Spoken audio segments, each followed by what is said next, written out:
10주년 기념 특강 제2부를 시작하도록 하겠습니다. 어제에 이어 오늘 특강의 사회를 맡은 고려대학교 해상법연구센터 연구교수 김원각입니다. 오늘은 해상법을 주제로 해서요. 저희 센터 소장님이신 고려대학교 법학전문대학원 김인영 교수님께서 알기 쉬운 해상법을, 전임 센터 연구교수이자 현 한국법학원 연구위원이신 이영균 박사님께서 자유운항과 해상보험법에 대해서, 그리고 삼성 SDS의 이종덕 박사님께서 물류 실무의 이해로 강의를 해주시도록 하겠습니다. 모두 해상법 분야에서 최고의 전문성을 가지고 계신 분들이기 때문에 아주 의미가 있는 특강이 될 것 같습니다. 그러면 먼저 김인영 교수님의 특강 알기 쉬운 해상법을 청하도록 하겠습니다. 교수님 부탁드리겠습니다. 예, 예, 감사합니다. 김인현입니다. 오늘 여러분하고 2시간 동안 해상법 그 강의를 하게 되었습니다. 아, 그, 이걸 띄워야 되는데, PPT로.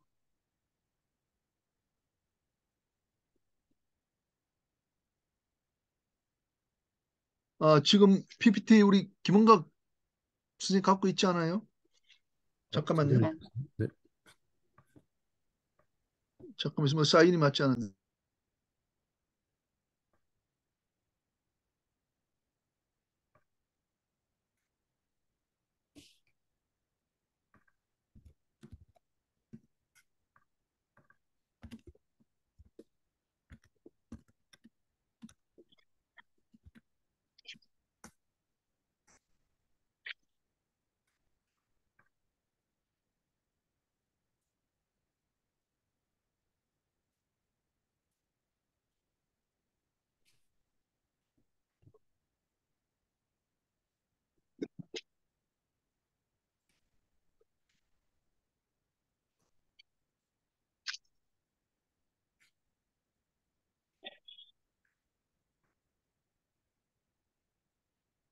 기획사 청장인데, 기장님은 그냥, 오케이, 알았다. 음, 그 영상이 좀 아는 사람 있나? 휴대폰으로 하는 거? 그냥, 아니, 지금 뭐 접속이 했는데, 이 사용하는 방법을 몰라갖고, 혹시 안내해 줄 사람 있나? 오케이, 오케이, 오케이.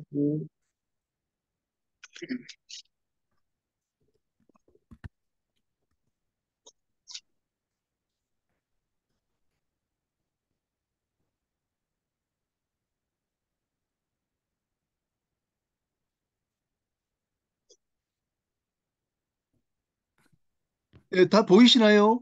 네, 잘 보입니다, 교수님. 예, 예.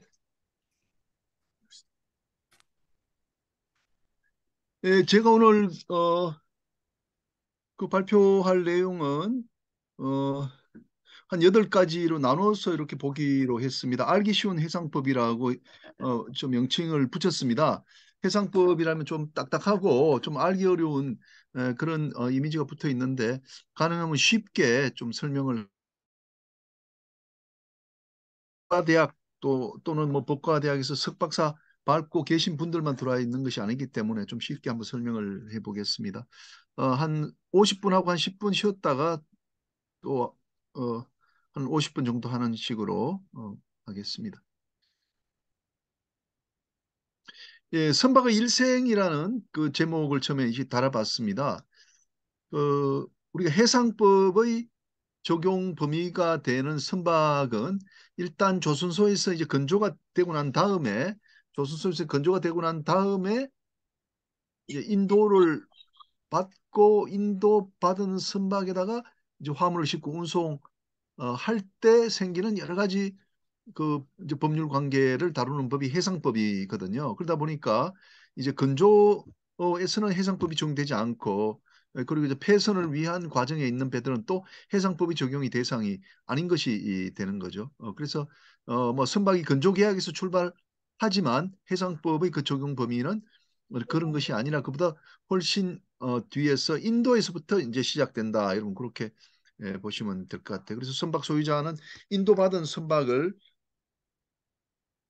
이제 소유를 하면서 빌려주기도 하고 운송업에 그 선박을 사용하기도 하게 되는 것이죠.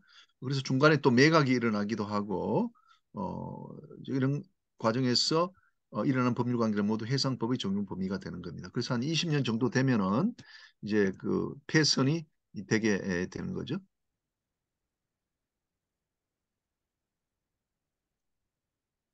예, 그다음은 선박을 활용한 영리 활동에 대해서 보도록 하겠습니다. 그 이제 해상법이라는 것은 이제 영리 활동을 하는 상인들 사이의 법률 관계, 그리고 상인과 이제 화주와의 법률 관계, 그러니까 상인과 이제 그 비상인 사이 법률 관계를 이제 다루게 되는 거거든요. 근데 이제 해상법은 그러다 보니까 이제 운송을 인수한 자인 해상 기업의 영리 활동을 다루는 법이 그렇게 되는 겁니다. 우리 그 해상법이 적용이 되기 위해서는 반드시 선박을 이용해서 영리 활동을 해야 됩니다. 운송 계약을 체결하든지 아니면 선박을 좀 빌려주든지 또 뭐 예선업에 종사하든지 이렇게 되지 않습니까? 그래서 이제 해상법이라고 하면은 이제 민법의 그 특별법으로서의 상법의 또 특별법이 되는 겁니다. 그래서 해상법은 상법 안에도 제5편에 해당합니다. 상법에는 뭐 1편에서부터 6편까지가 있는데 그 안에서 제5편을 우리는 해상법이라고 이제 부릅니다. 그러면 이제 해상법이란 게 왜 상법에서 또 특별법으로 존재하고 또 민법 이외에 왜 상법이 있나 이런 의문이 생기게 되는데 결정적으로 이제 차이가 나는 것은 이제 소멸시효 혹은 제척 기간이라는 겁니다. 우리가 채권이 있다 하더라도 어, 그 채무자에게 청구할 수 있는 기한이 있습니다. 민법과 같은 경우에는 내가 이제 10년 내에만 청구하면 되는데 우리 상법의 경우에는 이제 5년 그리고 상법 중에서도 해상 운송과 같은 경우는 1년입니다. 운송물을 인도받은 다음부터 1년 내에 이걸 청구하지 않으면 1년 6개월 뒤에 내가 뭐 운임을 청구한다든지 아니면 손해배상을 청구한다든지 하면은 그게 이제 법원에서 받아들이지 않게 되는 것이죠. 그러니까 어느 법을 적용하느냐에 따라서 이렇게 차이가 나게 되는 겁니다. 아, 내가 운송물을 인도받은지 뭐 그 이제 1년이 넘었다 그러면은 해상 운송과 같은 경우는 더 이상 청구하지 못한단 말이죠. 근데 이게 민법이 적용된 사안이라면 여전히 적용이 가능하게 되는 그런 것이죠. 그래서 해상 기업이 하는 영리 활동을 보면요. 이게 운송업이 있고 용선업이 있고 이게 가장 대표적인 것이거든요. 그런데 해상 기업이 내가 영리 활동을 할 때 자기 혼자서 하는 것은 아니거든요. 우리가 HMM이라든지 페어노션과 같은 경우에는 이제 단체 개인이 아니라 단체로서 회사의 지위에 있습니다. 그런데 그런 HMM 또는 페어노션과 같은 그런 어 이제 기업이 해상 기업이죠. 해상 기업이 삼성전자 같은 화주와 운송 계약을 체결했을 때 이걸 어떻게 그 운송 계약을 이행하는가를 보면 이 선박에다가 물건을 싣고 이 선박을 누가 어, 그 움직이냐면 선장이 움직이지 않습니까? 그래서 선장은 우리가 이제 인적 설비라 그러고 선박은 우리가 물적 설비라고 합니다. 그래서 해상 기업은 선박이라는 물적 설비에다가 운송물을 싣고 이것을 선장이 운항을 한다라고 이제 표현을 하게 되는 겁니다. 예, 그래서 운송 계약, 그다음에 선박, 선장 이런 것들이 모두 해상법의 적용 범위가 되는 것이죠. 선박이 또 운항하다가 해상 위험에 처할 수가 있습니다. 충돌 사고에 개입된다든지 아니면 배가 침몰한다든지 또는 뭐 공동 훼손이 발생했다든지 할 수가 있거든요. 그런 것들도 우리가 그 이제 그 해상법이 적용 범위에 속하게 됩니다. 그리고 선박에 대한 담보, 우리가 뭐 저당권, 질권, 유치권 같은 것은 이제 민법에 나옵니다만은 어, 우리가 해상법에서도 거기에 대한 이제 특별 규정을 두고 있습니다. 예를 들면 20톤 이상의 선박은 질권 설정을 하지 못한다라는 규정이 있거든요. 이 질권 설정을 하게 되면은 질물이 이제 그 질권자의 수중에 들어가 버리기 때문에 예를 들면 우리가 은행에 선박을 질권을 잡히고 뭐 돈을 얼마 빌렸다면 은행의 점유하에 선박이 넘어가 버리는 거죠. 그러면 그 선박의 고유의 목적으로 사용을 하지 못하게 되는 거죠. 경제적으로. 배가 묶여 있는 거죠. 은행 수중에 있으니까. 그래서 질권 설정을 못한다. 대신에 동산이기는 하지만 동산은 저당권 할 수가 없지 않습니까? 질권의 대상이 되는 것인데 그럼에도 불구하고 이런 문제점이 있기 때문에 저당권 할 수 있다. 등기하고 이렇게 우리가 만들어 둔 것이죠. 그리고 선박 우선 특권이라고 등기되지 않은 것이지만 이제 그 선박 채권자가 선박을 이미 경매할 수 있는 특별한 그 이제 담보 제도가 있단 말이죠.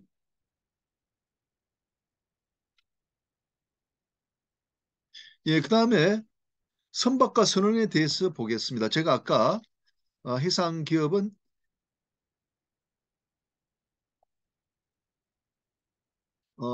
물적 설비로서 선박, 인적 설비로서 선원을 활용해서 영리 활동을 한다고 말씀을 드렸지 않습니까? 그래서 선박과 선원 이 대단히 중요한 어, 그 이제 설비이기 때문에 우리 상법에서도 상당히 중요하게 다루고 있습니다. 특히 이제 선박과 관련해서는 이제 등록을 하게 되고 등록 이외에 추가해서 또 등기라는 것을 하게 되어 있습니다. 이게 조금 특이한 점입니다. 우리 자동차 같으면요, 그 등록소에 등록만 하면은 소유권도 거기에서 그 발생되고 거기에서 자동차 등록법에서 소유자도 바뀌게 됩니다. 그러나 선박은 이제 등기라는 것이 별도로 있습니다. 우리 등기소, 법원이 관리하는 등기소에다 등기를 했을 때, 선박 등기를 했을 때 비로소 소유권이 취득이 되는 거죠. 그리고 등록은 우리가 지방해양항만청에 가서 선박을 등록을 하는 것이거든요. 그러니까 행정규제의 목적으로 등록을 하게 되는 겁니다. 말하자면 자동차의 경우는 그 행정규제의 목적으로 하는 자동차 등록법에 따른 등록만 하면은 소유권도 같이 이제 만들어지면서 그 하나로 모두 어, 처리가 되지만 선박의 경우에는 이원제로 돼 있다. 등록은 이제 해양수산청에 등록을 해야 되고 등록부에 등록을 해야 되고 소유권을 얻기 위해서는 법원이 담당하는 등기소에 가서 등기를 해야 된다. 그 점이 차이가 난다는 거죠.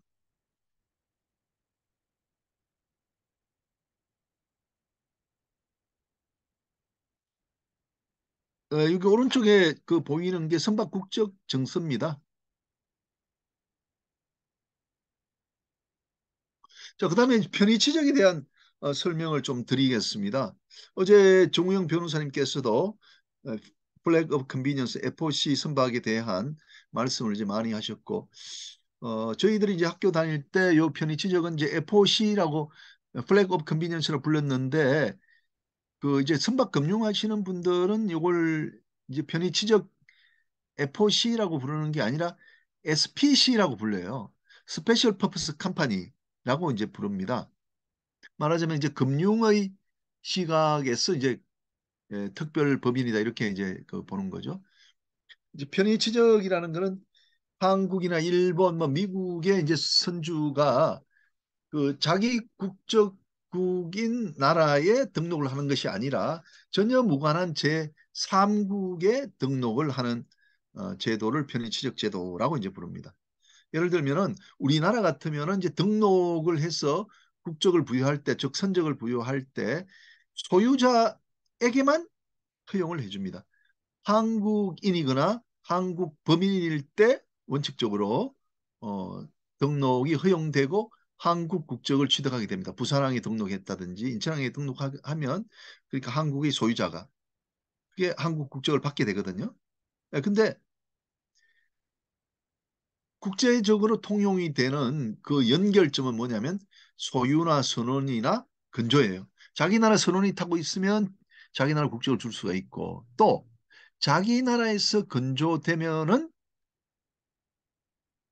그 나라 국적을 선적을 줄 수 있습니다. 예를 들면 미국이 그런 국가예요. 미국에서 근조됐다면 한국 사람이 한국의 회사가 미국에 가서 건조를 했지 않습니까? 선박 건조를 했지 않습니까? 그러면 우리가 원하면 미국 선적을 얻을 수가 있다는 거죠. 근데 우리는 그런 제도를 취하고 있지 않은 거죠. 자, 그러면 유엔 해양법에 가면은 선박과 등록국 간에는 이 진정한 연계, 제뉴인 링크가 있도록 해야 했거든요. 그럼 이 세 가지가 없음에도 불구하고 선적을 주게 되면은 그건 유엔 해양법 위반이 되는 거죠. 자, 파나마 같은 경우에는 이제 파나마에 그냥 종이 회사를 만드는 거예요. 아무것도 없이 종이 회사에. 종이 회사 만들어 가지고 그걸 갖고 가면 등록이 되는 거죠. 아무런 연계가 없는 거죠. 파나마, 마샬 아일랜드, 라이베리아 같은 나라가 이제 그러한 나라에 속하는 거죠. 자, 그러면 왜 이런 편의 지적을 하게 됐는가? 선언을 예를 들면은요. 저희들이 이제 배를 탈 때 한 1980년대만 하더라도 한국 선원의 봉급이 일본 선원의 봉급이 3분의 1 수준이었어요. 우리가 선장이 한 300만 원 받았다면 일본 애들은 1000만 원 받았거든요. 그러면 이제 일본 선주들이 만약에 일본 선적을 갖고 있으면 일본 선원법이 적용되는 거예요. 그럼 일본 선원법이 적용되면은 일본 선원을 다 태워야 돼요. 그러면 이제 한국 그 선원을 태운 것에 비해서 그 선원비가 세 배가 더 나가게 되는 거죠. 그러면 선원비가 더 나가니까 아무래도 운임을 더 받을 수밖에 없게 된단 말이죠. 근데 이제 선원은 전 세계적으로 오픈되는 시장에서 구할 수가 있었기 때문에 이제 그 편법으로 요 편의지적 제도를 만들어 가지고 일본 선주들이 파나마에다가 등록을 하는 거죠. 그럼 일본 법이 적용을 안 받지 않습니까? 그런데 파나마 법에 가면은 그런 제한이 없어요. 누구든 태울 수 있다 이렇게 돼 있어요. 그러니까 이제 파나마에 막 등록하는 거예요. 그러니까 이제 전 세계 70% 정도가 그런 편의지적에 등록을 하고 있어요. 그러니까 편의지적을 하게 되면은 선원비에서 굉장히 유리하게 된 거죠. 그러니까 한 70% 정도가 그렇게 돼서 이제 뭐랄까 좀 중진국가 또는 후진국가의 선원들을 태워가지고 그 경제적인 이득을 보기 위해서 이제 편의지적을 많이 하게 된 겁니다. 우리나라 선주들도 많이 이제 그렇게 했고. 그 다음에 이제 세금을 이제 적게 거두는 나라인 거죠. 이런 나라들이. 그러니까 세제 혜택을 또 볼 수 있기 때문에. 그다음에 이제 또 중요한 것은 이제 금융입니다. 금융. 이제 은행들이 말이죠. 이제 편의지적 하기를 원하는 거예요. 어, 지금은 이제 우리나라 그 금융으로 100% 돈을 빌려서 선박을 건조하는 경우가 꽤 많죠. 예를 들면 우리가 한 1000억 정도 한 척 건조한 돈이 필요하다 그러면은 자기 돈은 한 10%밖에 없어요. 한 100억 정도밖에 없고 90%인 900억 원을 빌려와야 돼요. 은행으로부터. 근데 은행으로 빌려올 때 우리나라 은행으로부터만 빌리는 게 아니라 외화, 이제 외국 은행으로부터 돈도 또 빌려오는 거예요. 그러면 이제 외국 은행의 입장에서는 이 선주가 돈을 갚지 않으면은 이 선박 자체가 이제 저당권으로 되어 있거든요. 어. 그래서 그 문제가 있으면은 선박을 팔아가지고 내가 가져와야 되지 않습니까? 또 그런 문제. 그다음에 선박 우선 특권이라는 게 있어가지고 선박 우선 특권이 있어서 급료를 못 받은 선원이라든지 그다음에 도순사라든지 그다음에 예선업자와 같은 그런 사람들이 그 이제 선주에 대해서 채권을 가질 때 그 선박에서 발생한 것이라면은 선박 우선 특권자들이 먼저 경매된 대금에서 가져가요. 예를 들어서 100만 원이 성과가 나왔다 그러면요. 그 선원비 못 받은 거, 그다음에 예선료, 도선료 이거 다 합치니까 100만 원이에요. 그럼 끝이에요. 근데 이제 그 오늘 뭐 강의 들으신 분이나 뭐 저 같은 경우에도 이제 그 선박에서 저당권자가 최우선적으로 그 돈을 받아갈 그러니까 변제를 받아갈 자격이 있다고 이렇게 생각돼요. 저당권자가 엄청 힘이 세지 않습니까?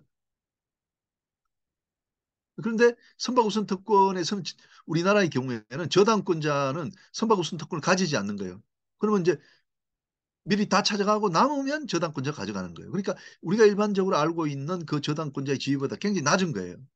그러면 이제 돈을 빌려주는 은행은 그 선순위 같으면 전부 다 그 배 자체가 배값의 한 70%를 갖고 있다고 보는 거거든요. 1,000억짜리면 이 배 자체가 한 700억 정도의 가치는 충분히 있다고 본단 말이죠. 그러면 은행은 그걸 믿고 돈을 빌려준 건데 이 배를 팔아가지고 자기가 하나도 갖고 오지 못한다. 우선 특권이 있다면 돼버리면 그 금융이 상당히 큰 피해를 보게 되지 않습니까? 그래서 이 사람들이 걱정을 많이 하게 됐는데 파나마나 마샬 아일랜드, 라이베리아에 가니까 이 선박우선 특권이 인정이 되는 거예요. 다 인정되는 거 아닌데 한 중간 순위 정도가 인정이 되는 거예요. 그러니까 이 사람들이 파나마를 좋아하는 거예요. 금융하는 사람들이.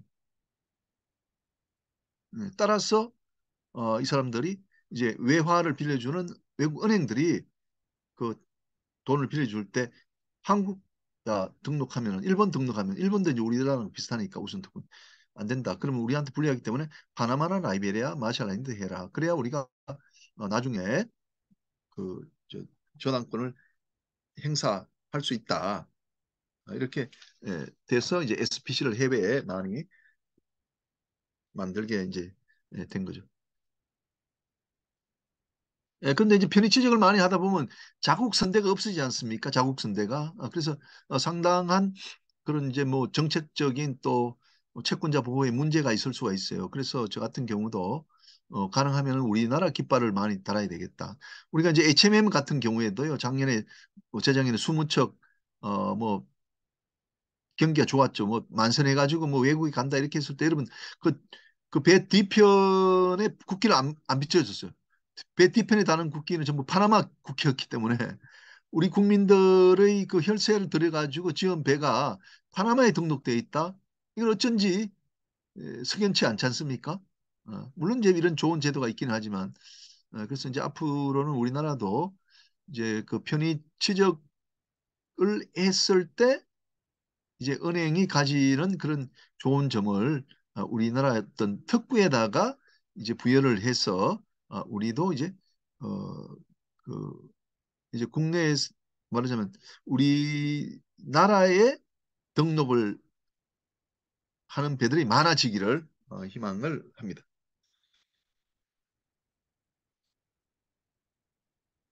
자, 그다음에 이제 선박의 안전입니다. 선박의 안전은 참 중요하지 않습니까? 그 이제 콜럼버스나 그 뒤에 그 뭐 마델란 뭐 캡틴 쿠커 이런 저 대항해 시대의 선배님들이 계신데 그분들이 이제 항해할 때는 진짜 참 힘든 항해를 했겠죠, 그죠? 조그만 그 목선에 타고 세계를 항해를 했는데 태풍을 만나면 배가 없어지는 거예요. 견딜 방법이 없지 않습니까? 그리고 자초에서 바위 위에 올라가 버리면 또 없어지고 목선으로 만들었기 때문에 뭔 힘이 있겠어요? 예. 그러다가 이제 세월이 흘러가지고 우리가 이제 철판이란 게 나오고 배를 또 철판으로 만들고 에, 또 선박 연료유 같은 경우도 이제 뭐 화석 연료 그전에는 이제 스팀을 했습니다만 이렇게 하면서 배들이 또 항해가 또 빨라지고 그리고 위치를 구하는 것도 이제 자유롭게 되면서 이제는 배가 출항하면 다 이제 돌아오는 것이죠. 그래서 이런 오랜 한 400년, 500년에 걸치는 역사 속에서 이제 그 해상 운송에 종사하는 사람들은 무지 화물을 많이 잃어버렸겠죠. 그죠? 배가 침몰해가지고. 그래서 가망성이라는 개념을 가지게 된 거예요. 가망성. 나의 화물을 실었다면은 반드시 목적지까지 안전하게 도착할 수 있는 정도의 성능을 갖춰라. 그래야 운송이 될 수 있다. 만약에 가망성을 갖추지 않은 배에서 사고 났다 그러면 운송인은 뭐 손해배상 책임을 또 부담해야 되고 여러 가지 혜택, 면책 혜택을 누리지 못하도록 그렇게 제도를 만들었습니다. 그래서 상품 제794조에 가면은 세 가지 이제 측면에서 그 가망성을 갖추어야 된다고 되어 있습니다. 선체 이런 여기 보이는 여기 보 여기 보이는 이런 선체지 않습니까? 이 선체에 구멍이 났다든지 이렇게 하면 안 되는 거죠. 이렇게 철판이 이제 튼튼해야 되고 그리고 이 배를 이제 운항할 수 있는 선원도 우수한 선원이 돼야 됩니다. 그리고 화물을 싣는 선창도 어, 좀 깨끗해야 된다. 이런 그런 이 세 가지 측면에서 선박이 출항할 때 운송인이 이 세 가지를 다 잘 갖춰라. 이렇게 돼 있는 겁니다. 그래서 가망성의 내용은 이제 솔라스라는 국제 조약에 이제 들어가 있고요. 자, 그다음에 두 가지 중요한 그 상식선의 이야기를 드린다면요. 이 배가 너무나 많은 화물을 싣게 되면 어떻게 되겠습니까? 자, 이런 배가 중간까지 실어야 되는데 계속 싣게 되면 어떻게 되겠습니까? 중력이 있고 부력이 있지 않습니까? 부력은 배를 이제 위로 떠 받쳐주는 힘이죠. 중력은 내리 누르는 힘이고. 근데 어느 지점까지 실으면 이게 두 개가 평행을 이루는 점이 있는데 그보다 더 실으면 배가 침몰해 버리겠죠. 여기 나와 있는 요 선, 약간 좀 빨갛게 보이는 요 선 있지 않습니까? 요 선이 그 헐수선이라고 드라프트라 그래요. 여름철에는 요까지만 화물을 실을 수 있다라고 이제 조선소나 국가가 인정해 준 선이에요. 그 요것보다 더 실어버리면 말하자면 물이 이만큼 와버리면 배가 침몰해 버리는 거예요. 우리 서해 페리오 사고 격포 저 서해안에 큰 사고 한번 나서 300 몇 명이 그 사망했는데 그 경우가 200명이 타야 될 조그만 뭐랄까 그룹배에 350명이 타버린 거예요. 사람이 머리 너무 많이 타게 되니까 무게가 많아가지고 배가 가라앉아 버린 거죠. 어처구니 없는 그 사고죠. 자, 그다음 두 번째 알아야 될 사항은 보건성이라는 겁니다. 보건성. 이게 경사졌을 때 제자리에 돌아오는 힘. 그걸 우리가 보건성이라고 이야기를 하죠. 세월호 예를 한번 들어보겠습니다. 그 우리가 이제 밑에 무게가 있으면요. 밑에 이 무게가 있으면은 배가 경사졌다가 제자리 바로 돌아오죠. 우리 김영애 선장님 오늘 계신지 모르겠습니다만은 지난번 그 말씀하시더라고요. 요트는 절대로 안 뒤집어진다. 왜 안 뒤집어지냐면 이게 있잖아. 이 킬이라 그러거든요. 요 밑에다가 엄청 무거운 걸 달아놨나 봐요. 무거운 걸. 그러니까 무게가 밑에 엄청 그 강한 보근력 요소가 들어있는 거죠. 그래서 조금만 요트라도 아무리 기울어져도 제자리 들어온다. 자, 그런데 세월호는 어떻게 됐냐? 요 밑에 요 밑에 1200톤을 실어줘야 돼요. 우리가 이제 그 발라스트나 물을 실어줘야 보온성이 갖춰지는 거거든요. 그런데 요 밑에 실어야 될 1200톤을 빼가지고 위에다 실은 거예요. 자, 그러면 밑에 있는 1200톤을 빼서 위에다가 실었다. 그러면 무게는 똑같은 거죠. 밑에 1200톤을 싣지 않고 위에다 실었으니까. 그죠? 1200톤 무게가 있는 거죠. 그래서 이제 밖에서 볼 때는 이상이 없는 거예요. 이건 무게만을 이야기하니까 무게 1200톤이 그러니까 요 빨간 선 역을 넘지 않았어요. 그래서 밖에서 보시는 분들은 문제 없으니까 출항시킨 거죠. 그렇지만 속으로 골병이 든 거죠. 안으로. 밑에 무게가 없고 위에 무게가 있으니까 어떻게 됩니까? 우리 오뚜기 원리에 따르면 배가 너무 경사가 지면 돌아오지 않죠. 그게 바로 세월호 사고의 근본적인 원인이에요. 그래서 이런 사고가 일어나 버린 거죠.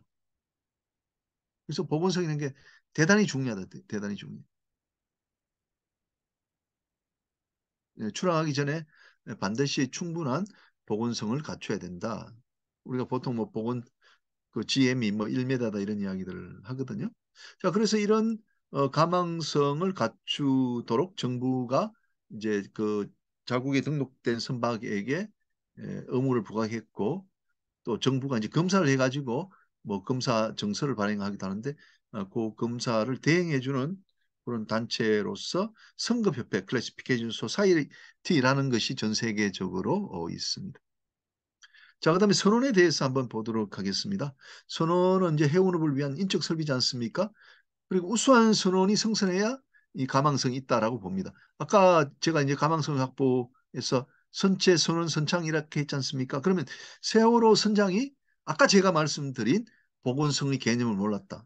뭐 물론 들었을 수는 있죠. 그러나 그것을 자기 몸에 체화를 시키지 못해가지고 어처구니 없는 그 잘못을 저질렀다. 뭐 회사에서 짐을 많이 싣기 위해 가지고 헐수선을 침범하면 안 되니까 밑에 물을 빼라라고 명령을 혹시 했다면은 안 된다. 큰일 날 일이다. 그건 도저히 할 수 없다라고 거부를 했어야 되는 거죠. 예. 근데 제가 볼 때는 어, 뭐 그전 항차도 뭐 배가 어떻다 어떻다 이런 이야기 들어보면은 이 배를 운항하는 측에서는 이 보건성의 개념에 대해서 그렇게 확실하게 알고 있지 못했다 이런 생각이 든다는 거죠. 그래서 이제 그 선장과 같은 경우에는 제가 볼 때는 그 선주가 저 운송인이 우수한 선원 즉 말하자면 가망성을 확보하지 못했다 나는 그렇게 보는 거죠. 그러면 여러 가지 이제 뭐 책임 면에서 어려워지는 거죠. 자, 그 다음에 이제 그 선언법상 선장은 재선 의무가 있고 직접 지휘 의무가 있다 이렇게 했습니다. 뭐 재미있는 이야기 하나만 말씀드리면요. 선장은 재선 의무, 그 자기 집처럼 선박을 끝까지 지켜야 될 의무가 있는 거죠. 자, 그러면 이제 선장은 가능하면 오랜 기간 동안에 배에 있어야 된다는 원칙이거든요. 그러면 이제 배에서 내려갈 때 선장이 먼저 내려가면 좋습니까? 늦게 내려가면 좋습니까?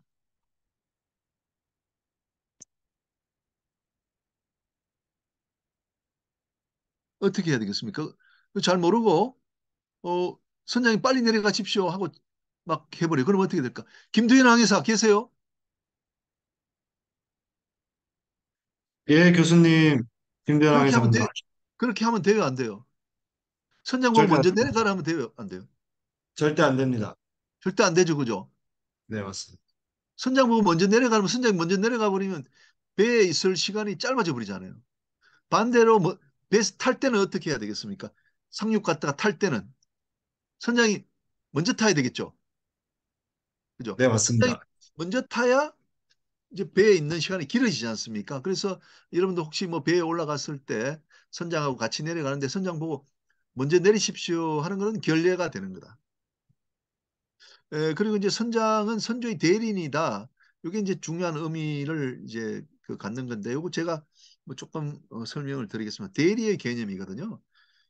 이 대리라는 것이 참 사적 자치의 확장, 뭐 확충 이런 이야기를 하는데 대단히 좋은 제도죠. 인류가 발명한 아주 큰 것이라고 저는 봅니다.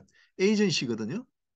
제가 지금 여기 고려대학교 안암동 그 저 연구실에서 제가 뭐 부산에 이제 뭐 집을 하나 살려고 했어요. 그럼 지금 이 순간에 가서 계약을 체결해야 돼요. 그리고 제가 또 우리 고양시에서 또 집을 하나 또 살려고 해요. 그럼 두 개를 동시에 어떻게 할 수가 없지 않습니까? 두 개를 다 하면은 내가 굉장히 유리하게 될 것 같은데 하나밖에 할 수 없어요. 하나를 포기를 해버릴 수밖에 없어요. 그런데 우리가 대리라는 제도를 이용하면은 부산에 있는 나의 아주 친한 친구에게 너 내 일을 좀 대신해 다오 해서 대리권을 수여를 해요. 그러면 그 친구가 이제 뭐 집을 샀다 하면은 그 친구의 집이 되는 게 아니고 말하자면 소유권이 누구한테 넘어오냐면 저한테 넘어오는 거죠. 그러니까 내가 직접 가서 계약을 체결한 거랑 똑같은 효과가 있는 거죠. 그래서 내 친구를 우리는 대리인이라고 부르는 거예요. 그러니까 대리인은 본인 또는 영업주의 대리권을 갖는다.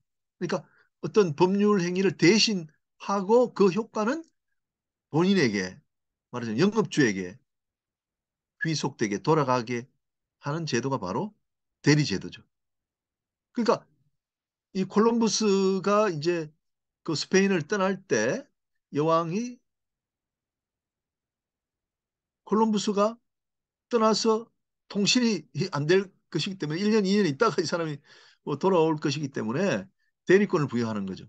그래서 너가 가서 뭐든지 하면 모든 것이 나에게 법률 효과가 기속된다. 그러니까 콜럼버스가 발견한 땅도 전부 그 스페인 여왕의 땅이 되는 거죠. 그런 식으로 해서 이제 대리 제도가 이제 활용이 됐다는 거죠. 그래서 제가 이제 미국 같은 데 이제 들어갔을 때 이제 선원들 음식을 위해 가지고 이제 먹어야 되니까 한 뭐 10만 불 정도, 1,000만 원 정도 후식을 샀단 말이죠. 그 선식하고 계약을 체결했어요. 근데 우리 회사가 뭐 도산이 한번 돼 가지고 제가 귀국하게 됐어요. 제가 걱정이 돼 가지고 야, 이 1,000만 원 회사가 도산돼 가지고 이거 지급 못하면 내가 지급해야 되는 거 아니냐. 왜? 내가 직접 계약을 체결했기 때문에. 처음에는 엄청 걱정이 됐어요. 근데 나중에 법과대에 와서 공부를 해보니까 그거는 이제 기후에 지나지 않는 거죠. 그 법률 효과는 모두 그 본인이 회사에 기속이 되는 거죠. 우리가 제가 근무했던 쌍꼬의 기속이 된다는 거죠. 그 선장은 이렇게 이제 선주의 대리인으로서 이제 대리권을 갖습니다. 그래서 그가 체결한 계약은 모두 선주에게 법적 효과가 미치게 되는 것이죠. 그다음에 이제 선장 등 선원들은 선원법상 이제 근로기준법보다 이제 보호를 받게 됩니다. 선원들은 뭐 24시간 이제 바다에서 근무하는 거죠. 그래서 8시간 근무가 아니라 그 3배만큼 바다에 있기 때문에 이제 봉급도 그 동료들보다 더 많아야 될 뿐더러 바다에서 다치기가 쉽잖아요. 그래서 또 유족 보상도 더 쉽게 받을 수 있도록 했어요. 이제 성선 중이기만 하면 우리 같은 경우에 이제 잠자다가 그 이제 사망하게 된 경우에는 아마 근로기준법상 유족보상 못 받을 거예요. 그렇지만 우리는 배에 타고 있다는 사실만으로도 유족보상을 받도록 그렇게 돼 있다는 점에서 선원들이 보호가 된다라고 이야기할 수 있죠.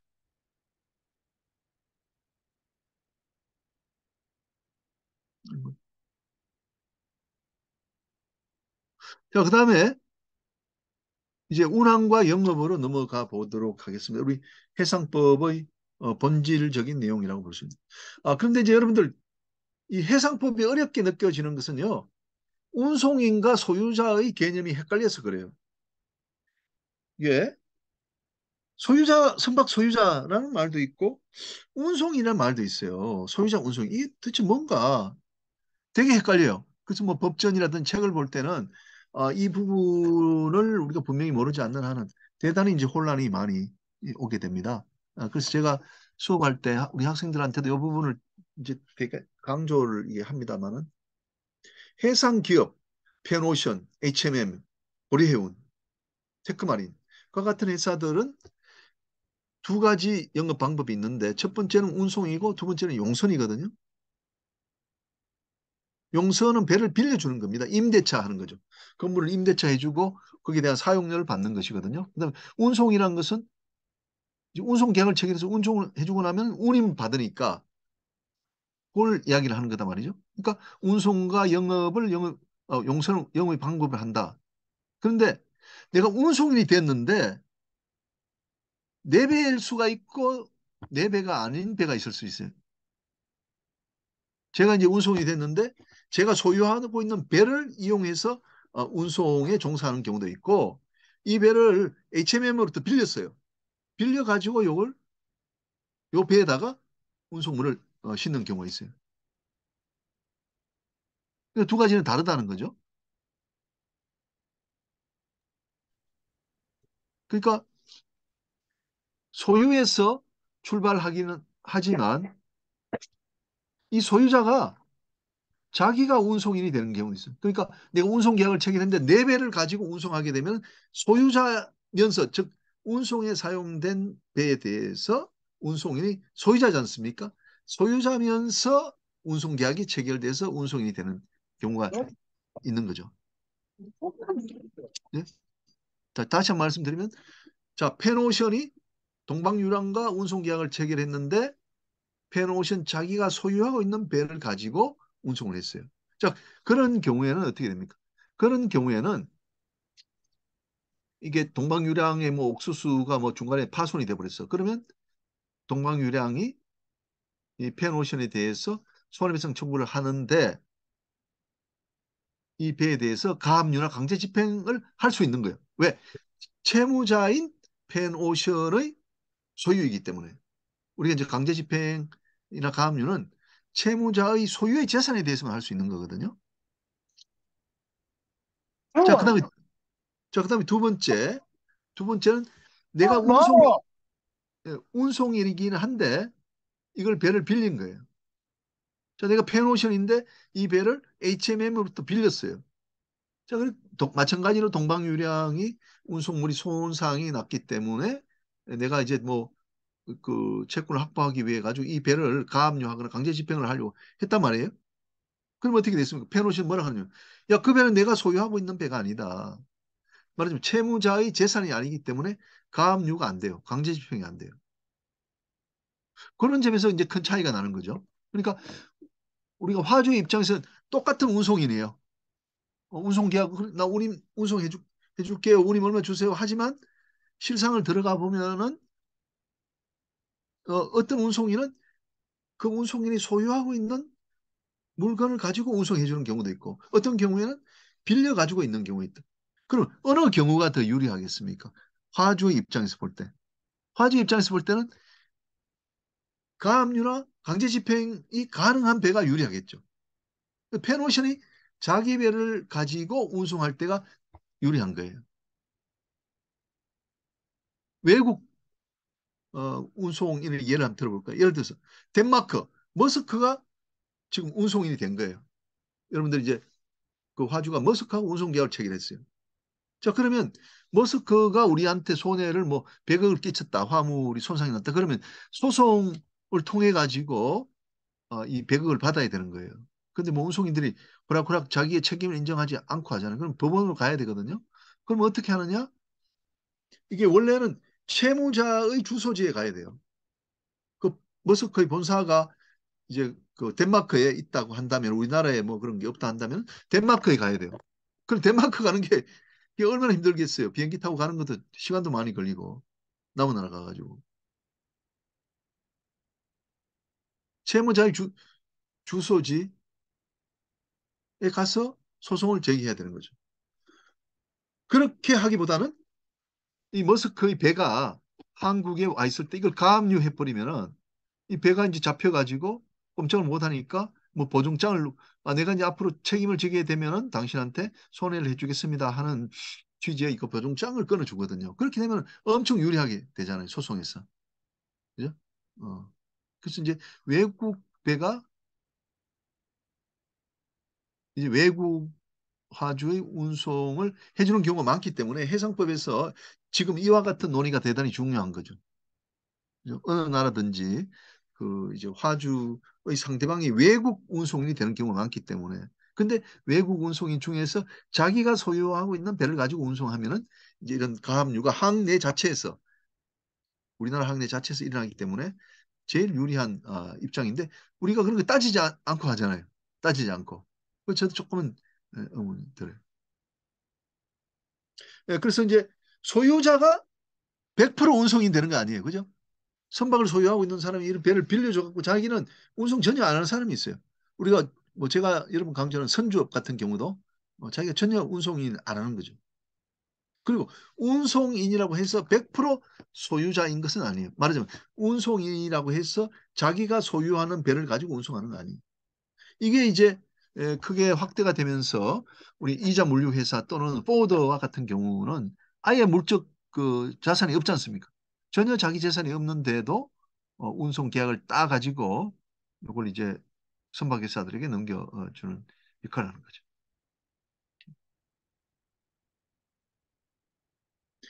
그다음에 이제 용선 계약이 있는데요. 용선 계약은 제가 뭐 두 가지 이제 선체 용선하고 전기 용선만 좀 비교를 한번 해보도록 할게요.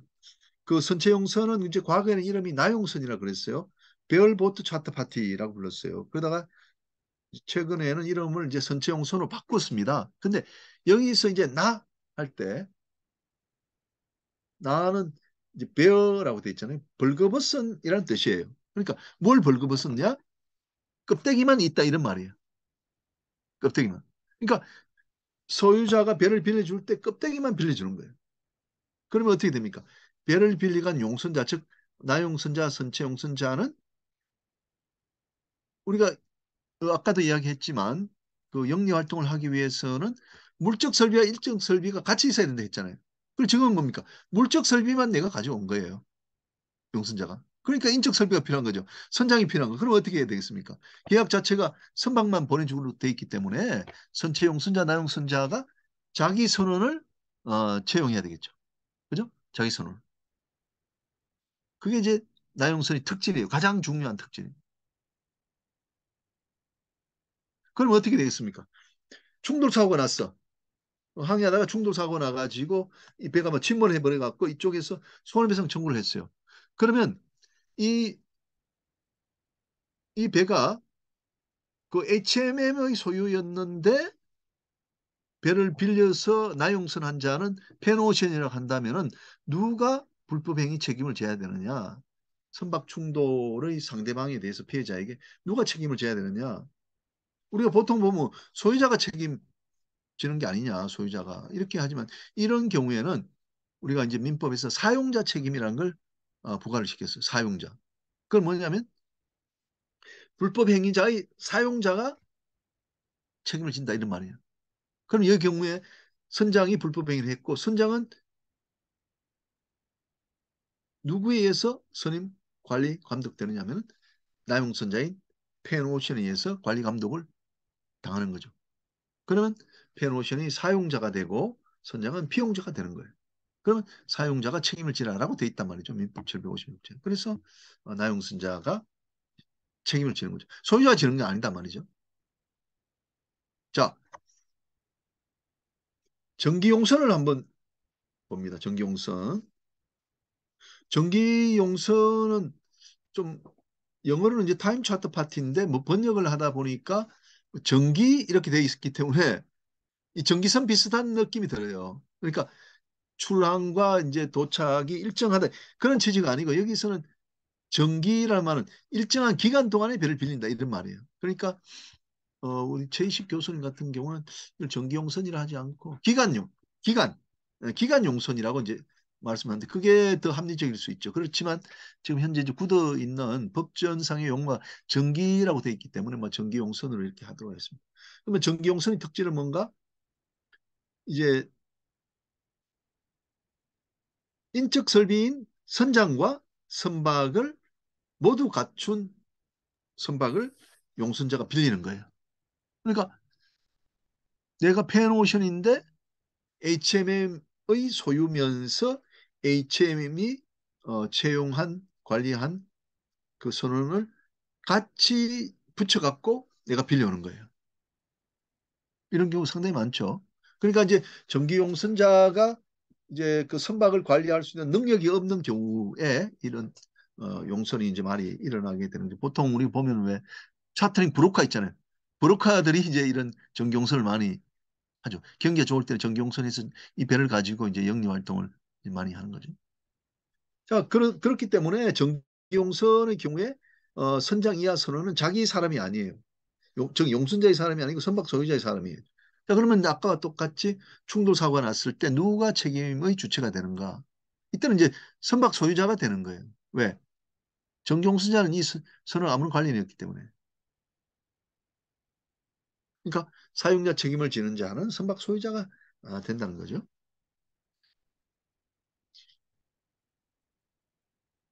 그래서 제가 이제 크게 이걸 비교를 한번 해봤습니다. 여러분들은 요 내용을 좀 잘 이해하는 게 중요해요. 이게 이제 학생들이 우리 해상법에서 가장 어렵게 이제 생각하는 부분이거든요.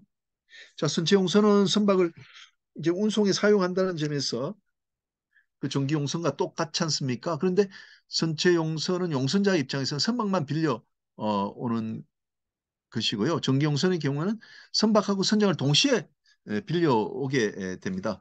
선체용선의 경우에는 이제 선장은 용선자가 스스로 선장을 선임하기 때문에 선장은 자신의 비용자가 되고 따라서 누가 선박 충돌 책임을 지냐면 선체용선자가 부담하게 되는 거죠.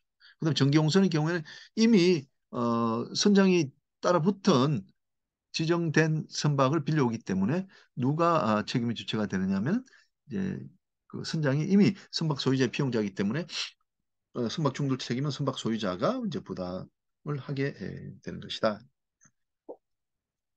오케이. 자, 그 다음에 이제 운항과 영업의 내용을 한번 보도록 하겠습니다. 운항 중에서 이제 가장 중요한 것이 운송 계약 아니겠습니까? 그래서 운송인과 화주 사이 운송 계약이 체결되는데 우리 개품 운송의 경우에는 상법에서 이걸 용어가 송화인이라고 돼 있어. 화주. 우리 뭐 일반적으로 실무에서 이제 화주라고 부르는데 법률적으로는 이걸 송화인이라고 부른단 말이죠. 운송인 상대방에 대해서. 그래서 운송인은 세 가지 주의 의무를 부담한다라고 봅니다. 첫 번째는 가망성 주의 의무, 아까 말씀드렸고요. 그다음에 운송물에 대한 주의 의무. 예를 들면 운송물이 이제 냉동 화물이다 하면 적어도 뭐 영하 15도로 유지해야 이 화물이 안전하게 갈 수 있다라고 되어 있다면은 15도를 유지해야 되잖아요. 근데 잘못해서 냉동기가 고장 나갖고 영상이 돼버렸다면 운송물이 다 녹아버릴 거 아닙니까? 그러면 그 과실이 있기 때문에 책임을 부담하게 되는 거죠. 그다음에 선화증권이 이제 발행됐다면 선화증권과 상환할 의무를 운송인이 또 부담을 하게 되는 겁니다. 그다음에 이제 운송인을 보호하는 제도가 있습니다. 이게 이제 그 상법의 다른 제도와 다른 측면이죠. 뭐 제가 이제 콜럼버스, 마젤란 뭐 등등 어, 그 이야기를 이제 합니다만은 그 16세기, 17세기 때만 하더라도 배 사고가 워낙 많기 때문에 이 돌아올지 안 돌아올지를 모르는 거예요. 그러니까 운송인들이 뭐 성공만 하면 떼돈을 벌지만 그게 위험하기 때문에 안 하려고 하는 거예요. 그러니까 이제 국가에서는 이제 뭐 동양에서 뭐 향료도 가져와야 되고 뭐도 하고 뭐 이렇게 되는데 이제 운송인으로 하여금 책임을 경감을 시켜주는 거죠. 장려를 하기 위해서. 그래서 책임 제한 제도라는 것이 이제 생겨났습니다. 그래서 뭐 순박 소유자 책임 제한도 있고 포장당 책임 제한도 있어요. 이 컨테이너 박스 하나가 이제 그 안에 들어있는 물건이 10억짜리 하더라도 이게 물에 빠져버렸다 하면은 100만 원으로 책임을 제한할 수 있도록 그렇게 하고 있습니다. 헤이그 비스비 조약 같은데 우리 그 상법도 마찬가지고요. 그리고 이제 항해 중에 선장의 과실로 예를 들어 충돌 사고가 났는데 나의 화주에 대해서 책임을 부담하게 될 때 운송인은 그러니까 운송 계약 관계에 있는 화주에 대해서 책임이 책임을 전혀 부담하지 않는 면책 제도가 있는 거죠. 그리고 화재가 났을 때도 유사한 그런 면책 제도가 있습니다. 그리고 단기 제축 기간도 있고요. 그러니까 운송인을 다 보호하는 제도인 거죠.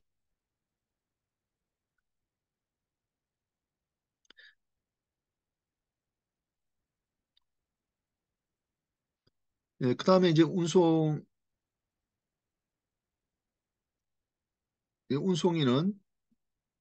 뭐 운임 수령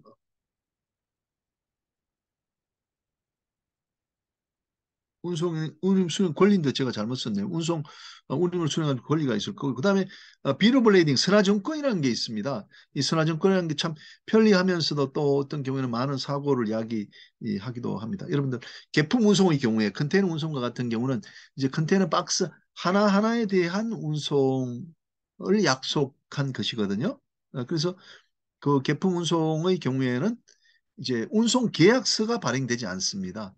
용선 계약 경우에 항해 용선이나 뭐 전기 용선과 같은 경우에는 그런 용선 계약서가 별도로 발행이 됩니다. 그래서 이제 그 배의 상황 또는 용선자의 상황에 따라서 막 잣대로 막 그거 가지고 새로운 내용을 막 추가를 하는 것이거든요. 그런 식으로 이제 계약이 체결됩니다. 그렇지만 개품 운송의 경우에는 그런 게 없어요.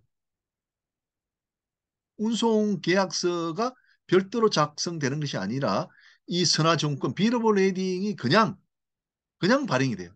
그냥. 그래서 여기 화물 이름만 적고 개수만 적고 해서 이게 발행이 되면은 그것으로서 이제 운송 계약이 있는 것으로 말하자면 이것이 운송 계약을 대신하는 그런 이제 역할을 하게 됩니다.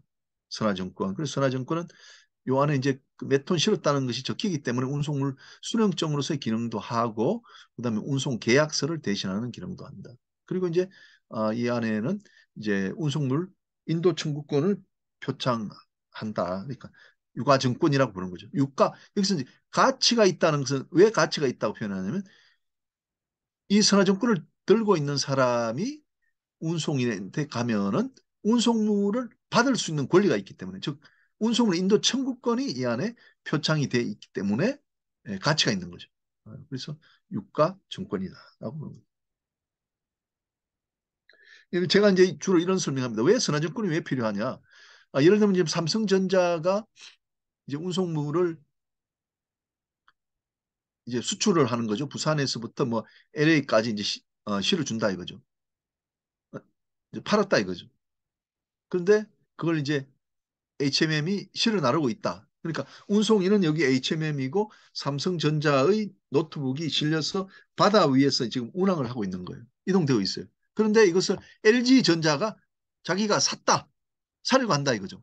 그럼 어떻게 해야 되겠어요? 이거는 동산이지 않습니까?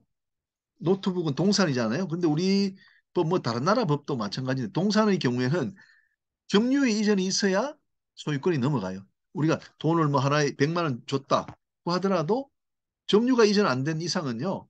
아직도 내 소유가 아니에요. 그래서 매도인이 다른 사람한테 팔아도 그 제3자는 소유권을 취득하는 거예요. 아직도 소유권이 나한테 넘어오지 않았기 때문에. 그래서 점유의 이전이 있어야 된단 말이죠. 그러면 이것을 그대로 우리가 해상 운송에 적용하면은 이 매수인이 배에 올라가서 점유를 이전을 받아야 돼요. 그럼 지금 바다 위에 떠가고 있는데 어떻게 그렇게 할 수 있어요? 뭐 헬리콥터 타거나 뭐 할 수가 없잖아요. 그래서 이제 우리 사람들이 이제 아이디어를 내 가지고 이렇게 한 거예요. 야, 그러면 요 종이에 그 삼성전자의 노트북이 10개가 들어가 있다고 우리가 생각하자. 우리 약속하자. 들어가 있다. 그래서 이 종이를 이제 너한테 넘기면 너가 소유권을 취득하는 걸, 즉 말하자면 점유의 이전이 일어나는 걸 하자라고 약속을 한 거예요. 근데 어떤 경우에는 두 사람이 이런 약속을 안 지키는 거죠. 야, 그거는 법도 아닌데 내가 왜 지켜? 또는 뭐 그런 일이 없었다 이렇게 할 수가 있잖아요. 그래서 이제 이것을 이제 법에다가 명문화를 시킨 거죠. 우리 법과 같은 경우에도 선화증권의 물권적 효력이라고 해서 어, 운, 그 선화증권을 소지하게 되면은 운송물의 이제 점유가 있는 것으로 본다라고 되어 있는 거죠. 그러면 이제 이 선화증권을 손에 넣으면은 말하자면 직접 현장에 가서 선화증권 운송물을 내가 점유를 하지 않더라도 요 선화증권이 이동이 되면은 선화증권을 손에 넣으면 이제 그 우리 민법에서 말하는 그 점유 이전 효과가 있도록 한 거죠. 그러니까 선화증권이 대단히 중요한 기능을 하는 거죠. 자, 그다음에 이제 그 LC 발행할 때 이제 담보로서 선화증권을 가진다 이렇게 해놨거든요. 근데 요 선화증권은 이렇게 유가증권이기 때문에 가치가 있단 말이죠. 그래서 요걸 가지고 있는 사람을 보호하지 않을 수가 없잖아요. 아니면 이게 안 돌아가니까. 그래서 어떻게 해놨냐면 반드시 상환해서 운송물을 넘겨줘라고 돼 있어요. 요 이제 선화증권을 가지고 운송인에 가면은 운송인이 요걸 운송물로 바꿔 가지고 물건을 넘겨주라고 돼 있기 때문에 이거 은행이 돈을 빌려주면 뭡니까? 내가 부동산에 대해서 담보를 가진 것과 똑같은 거예요. 그렇잖아요. 그러니까 돈을 안 갚으면 운송인이 저 은행이 직접 운송인이 가서 물건 달라 그러면 물건을 주게 돼 있으니까 좋은 담보가 되는 거죠. 그래서 LC 거래에서 이게 이제 중요하게 사용이 되는 거죠. 그러니까 돈을 찾아갈 때는 은행으로부터 돈을 찾아갈 때는 은행은 선화증권을 내가 손에 넣음으로써 담보 기능을 가지게 된다는 거죠. 예, 그다음에 이제 정기선과 부정기선이 있습니다. 그 전기용선이 아니고 여기 전기선이에요. 라이너. 전기선은 이제 일정하게 시간에 맞춰서 선박이 입항 출항을 하게 되는 겁니다. 그래서 월요일 날 오후 2시에 부산항에 HMA 배가 한 척 떠난다. 그 다음에 목요일 날 또 떠난다. 또 일요일 날 들어온다. 이렇게 스케줄이 딱딱 정해져 있는 거예요. 그걸 우리가 이제 정기선이라고 부르요. 우리가 뭐 그 고속버스 그렇잖아요. 그리고 항공기도 그렇잖아요. 이런 것들을 이제 우리나라에는 그런 개념이 없는데 미국에서는 뭐라 그러냐면 카만 캐리어라고 그래요. 카만 캐리어. 공중운송인이라고 부릅니다. 저 공중운송인의 기능은 뭐냐? 저 정의는 그 스케줄이 공표가 되는 운송인. 스케줄이 공표. 우리가 이제 부정기성 같은 거는 스케줄이 확정이 안 돼 있지 않습니까? 우리가 뭐 뉴올레안즈에 가서 옥수수를 10,000톤 실으라 하면은 그냥 뉴올레안즈 가가지고 뭐 도착되는 시간에 가서 물론 이제 얼라운스는 있지만 싣고 오는 거예요. 근데 그 회사가 항상 거기서 뭘 싣고 오는 건 아니거든요.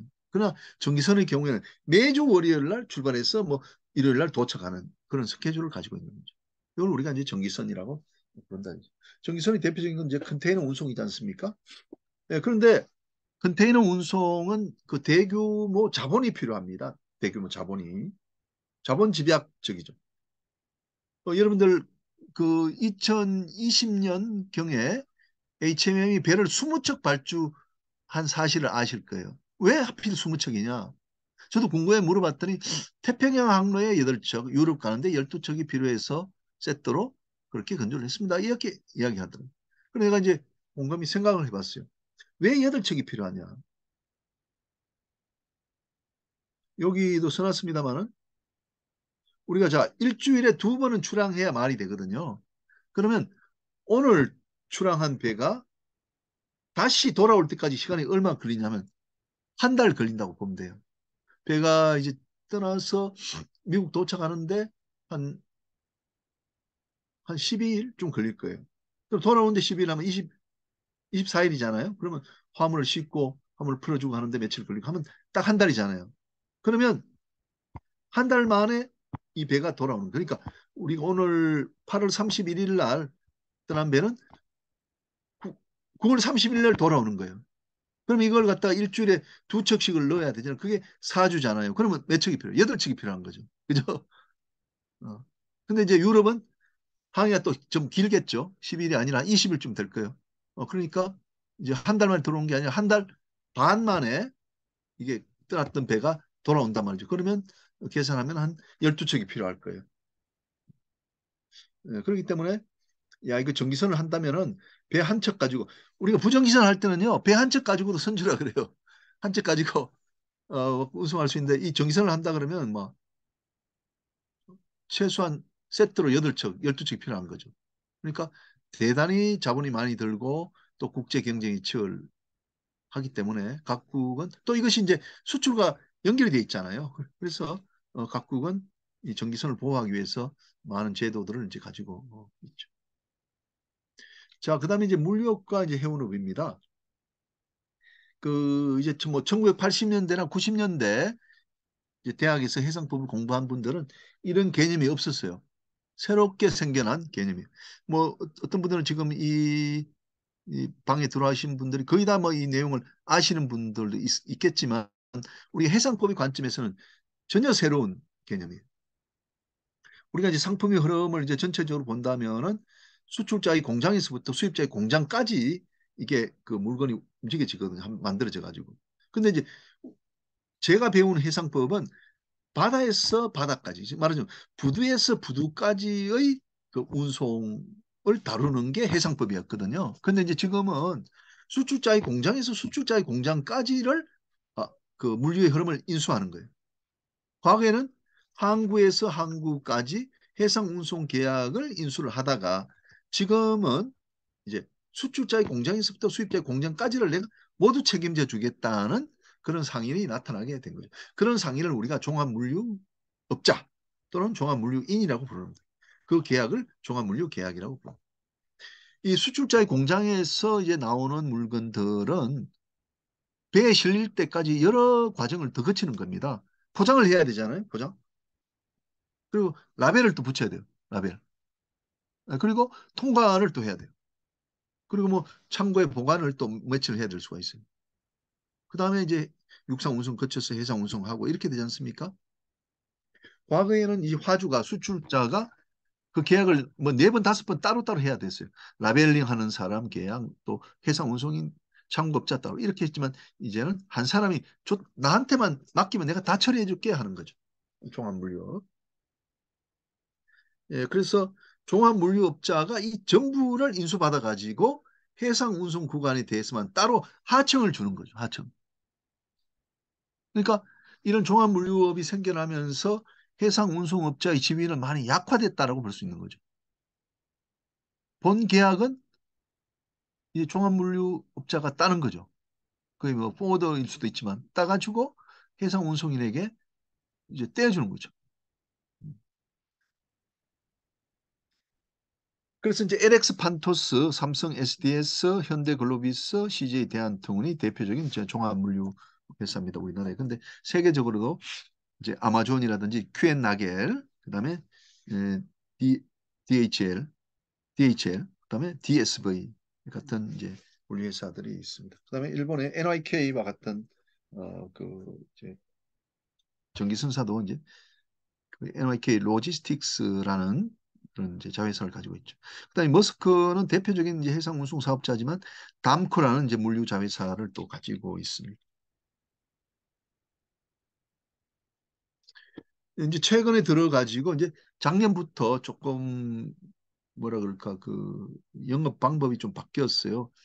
그 워낙 운임이 이제 높아가지고 돈을 많이 벌었죠. 그래서 그 돈을 어떻게 처리했느냐? 이제 머스크는 뭐 그전부터 그랬습니다만은 이제 CMA, CGM, 또 NYK와 같은 경우에는 이제 종합 물류 회사로의 방향을 더 적극적으로 이제 들었던 거죠. 예, 머스크와 같은 경우는 이제 담코라는 물류 자회사를 갖고 있고 CMA, CGM은 세바라는 걸 또 갖고 있습니다. 근데 이제 그럼에도 불구하고 이제 MSC 부엠 중에 하나지 않습니까? MSC가 현재 이제 그 선박량이 제일 많을 거예요. MSC와 양밍, 대만의 양민, 그리고 HMM, 우리 HMM도 저희들이 이제 합자 전문가들은 종합 물류로 가야 된다. 이제 종합 물류로 가게 되면은 이제 포트폴리오를 가지게 되잖아요. 우리가 뭐 부두를 갖고 있다든지 터미널을 갖고 있다든지 또 항공 운송을 할 수 있다든지 하면은 항공 운송을 할 수 있다면은 우리가 이제 그걸 더 할 수 있는 거거든요. 그 이제 위험할 때 포트폴리오를 해서 이제 그 적자 폭을 줄일 수가 있는 것이죠. 근데 어쩐 일인지 하여간 HMM, 양명, MSC는 해상 운송만 이제 전념을 하고 있습니다. 그다음에 이제 해운회사의 뭐 수익과 비용 이거 뭐 상식선의 이야기인데요. 수익을 이제 잡을 때는 뭐 그 내가 소유를 하고 있는 배가 있다면 용선료 수익이 있을 거고 수익이 아니라 수입이라고 해야 되겠네요. 수입. 그다음에 이제 운임, 운송 영업을 하게 되면 운임이 있을 거고, 그다음에 컨테이너 터미널을 갖고 있다면 터미널 사용료 이런 것들이 이제 수입에 포함이 될 겁니다. 그리고 이제 비용은 이제 고정비와 같은 것들이 이제 선박금융 비용, 그리고 이제 선원비, 그다음에 운항비 중에서 이제 선박 연료유, 도순사 예선 사용료 등이 있을 거고, 그다음에 화역비가 있을 거예요. 자, 선원비와 같은 경우에는 아까 우리가 배운 전기용 선자와 선체용 선자 사이 이런 관계를 본다면은 내가 전기용 선자로서 지금 운항을 하고 있다면은 선원비는 나갈 이유가 없지 않습니까? 그 소유자 측에서 이제 부담하는 것이기 때문에. 그다음 운항비와 같은 경우도 운항을 한다? 그럼 운송의 의미이기 때문에 선체용 선자로서 배를 전기용 선자에 빌려줬다면은 이제 운항비가 발생되는 건 없다고 봐야 되겠죠. 그리고 이제 일반적인 인식과 달리 선박 연료유와 도순사 그다음에 도순사 사용료, 예선 사용료는 모두 전기 용선자가 부담하는 것입니다. 용선자가 부담. 그다음에 하역비도 마찬가지로 어, 운송인으로서 전기 용선자가 이제 부담한다. 그다음에 이제 부채 비율 뭐 다 잘 아시겠습니다만은 이제 총 자본분의 이제 부채 총자본을 제가 여기서 뭐 순자산이라고 했습니다만 총 자본분의 부채가 이제 부채 비율이 되는 거죠. 그리고 HMM과 같은 경우에 HMM과 같은 경우에는 이제 2021년, 2022년에 대규모 수익을 달성해가지고 현재 부채 비율이 한 50% 정도로 굉장히 이제 낮아지게 됐죠. 그리고 이제 해운회사는 우리나라 해운회사는 말이에요.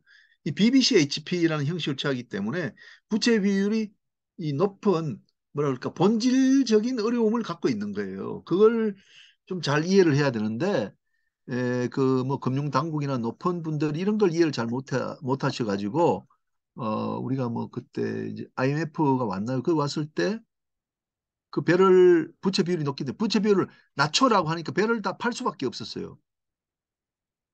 배를 다 팔아버리니까 경기가 좋으니까 배를 빌려와야 되잖아요.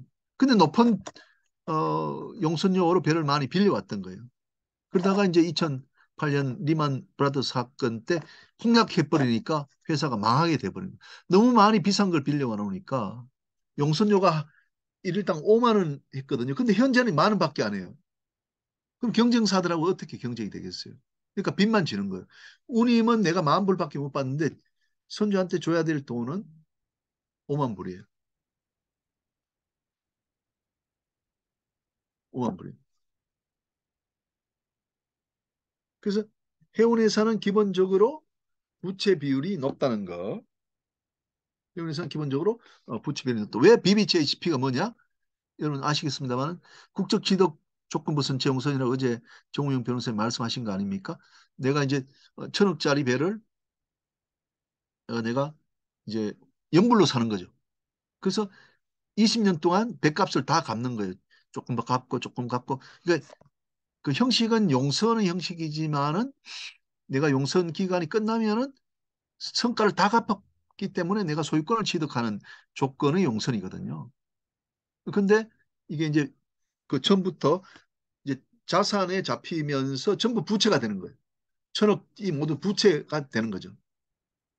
그러니까 아직은 내가 소유권을 취득하지도 않았는데도 불구하고 나의 부채로 잡혀버리는 거죠. 그러다 보니까 이제 부채 비율이 이제 높아지는 거예요.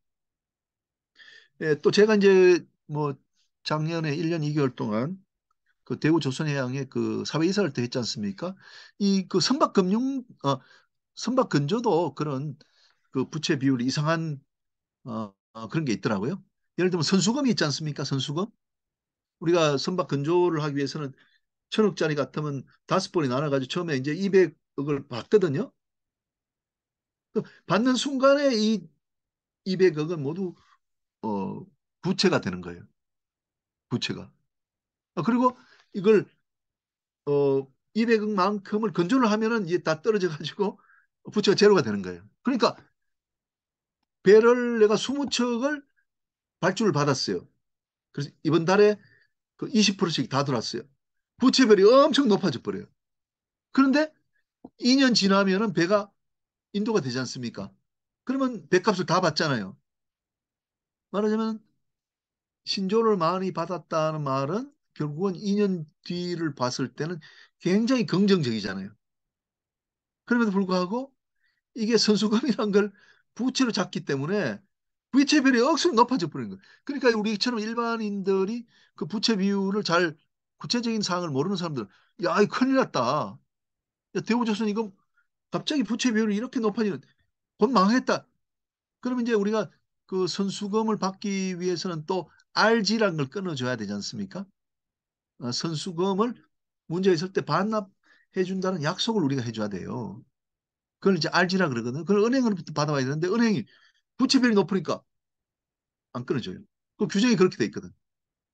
그래서 우리가 해운과 조선에서는 이런 부채 비율 자체가 이게 일반인들이 이해할 수 없는 불합리함이 있거든요. 불리함이 있다고요. 그래서 이런 것들이 널리 알려져야 돼요.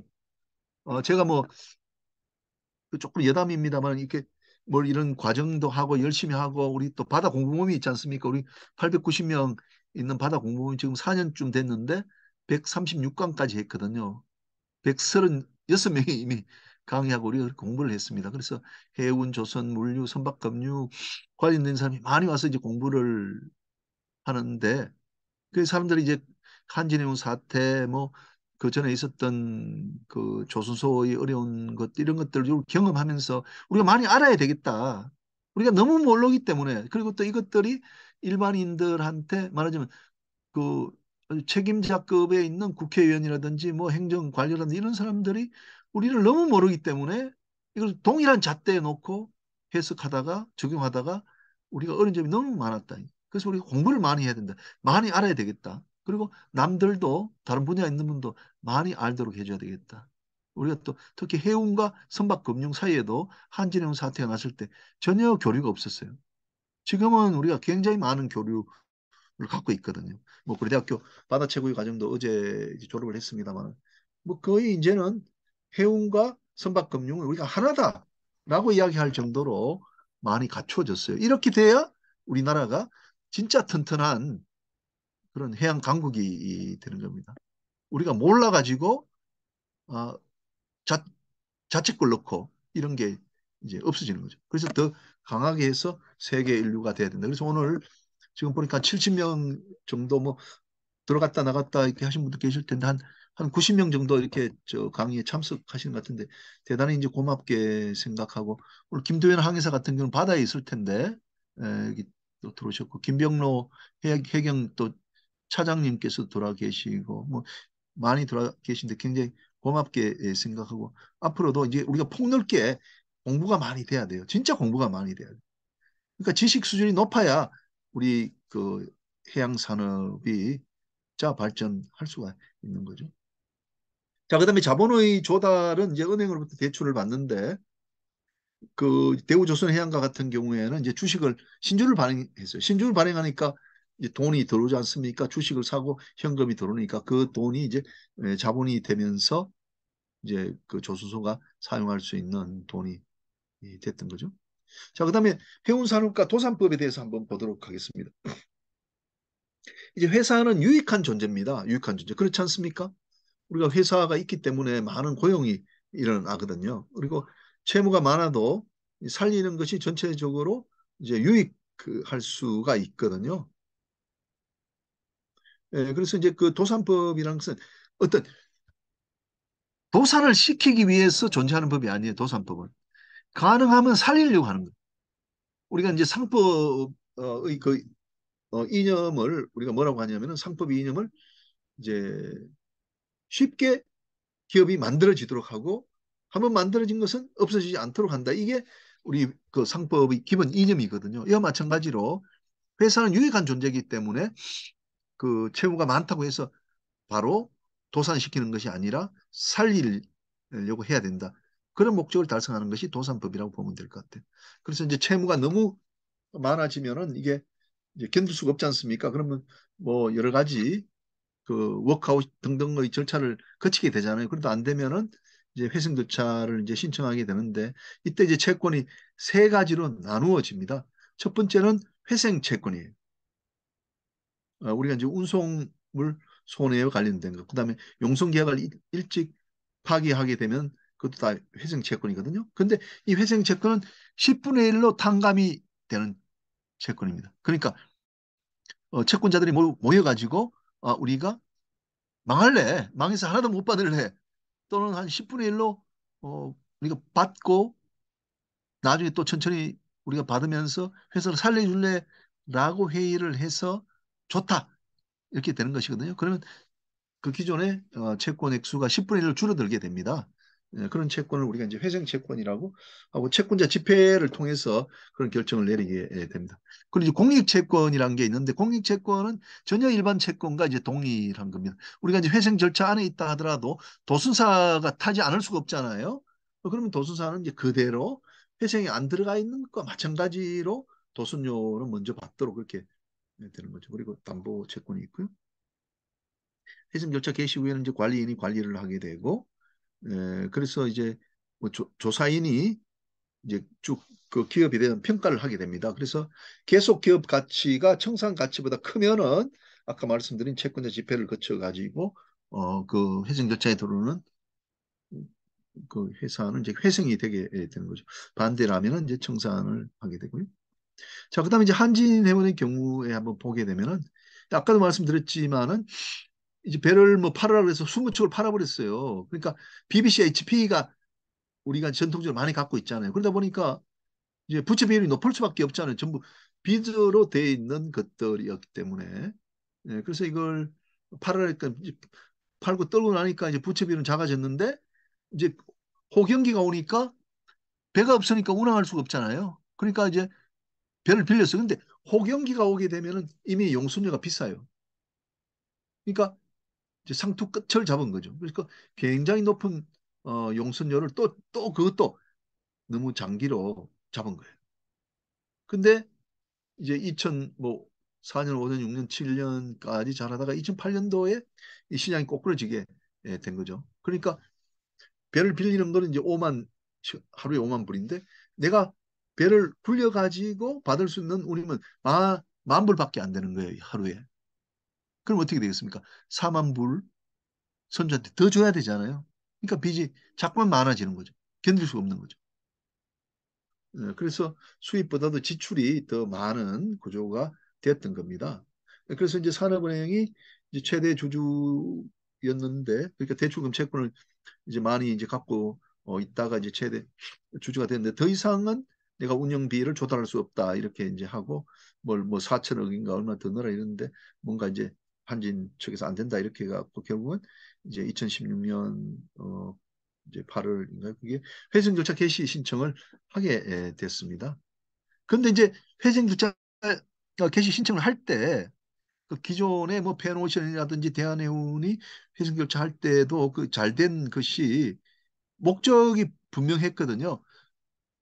아까 제가 말씀드린 대로 선주와 외국의 선주와 우리 그 회사 대한해운 펜오션 또는 한진해운 사이에 이 높은 용선료 이것을 10분의 1로 감하고 내가 살아나기 위한 것이었거든요. 그럼 그런 목적을 달성해야 되는데 이게 뜻대로 안 된 것이 거예요. 현금 보유가 적었어요. 그래서 회생 절차 들어갔다 하니까 이제 빚쟁이들이 달려들잖아요. 뭐 하역비를 못 받은 외국의 하역 회사들, 그다음에 도순료를 못 받은 도순사 이런 사람들이 달려들어 가지고 야 너 밀린 거 다오. 밀린 거 안 주면은 우리가 하역 해주지 않겠다 이렇게 된 거예요. 그러니까 현금이 없으니까 아니면 어떻게 됩니까? 회생 절차에 들어가게 되면은 그 하역 회사들이 다 받지 못하거든요. 그래서 빨리 현금 다오 이렇게 했단 말이에요. 그래갖고 이제 배가 이제 가압류되기도 하고 그다음에 하역이 지체가 되면서 시간이 뭐 일주일 열흘 이렇게 가버리니까 고객은 이제 아우성이죠. 수입자 수출자는 아우성이잖아요. 자기 화물이 제때 안 오니까 그러면서 이제 한진해운이 고객을 잃어버리게 되는 거죠. 그리고 이제 채무도 눈덩이처럼 불어났어요. 채무도 얼마 안 됐던 것이 이게 지체료가 뭐 눈덩이처럼 불어났어요. 근데 이제 제가 지금 기억해도 처음에는 3조 원이 있어요. 한진해운의 빚이 3조 원이었는데 뭐 한 달쯤 지나더니 갑자기 30조 원이라는 소문이 났어요.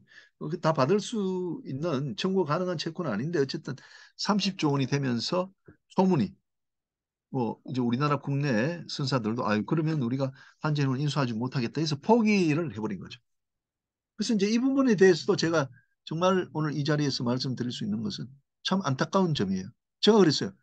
30조는 그렇게 될 수가 없다.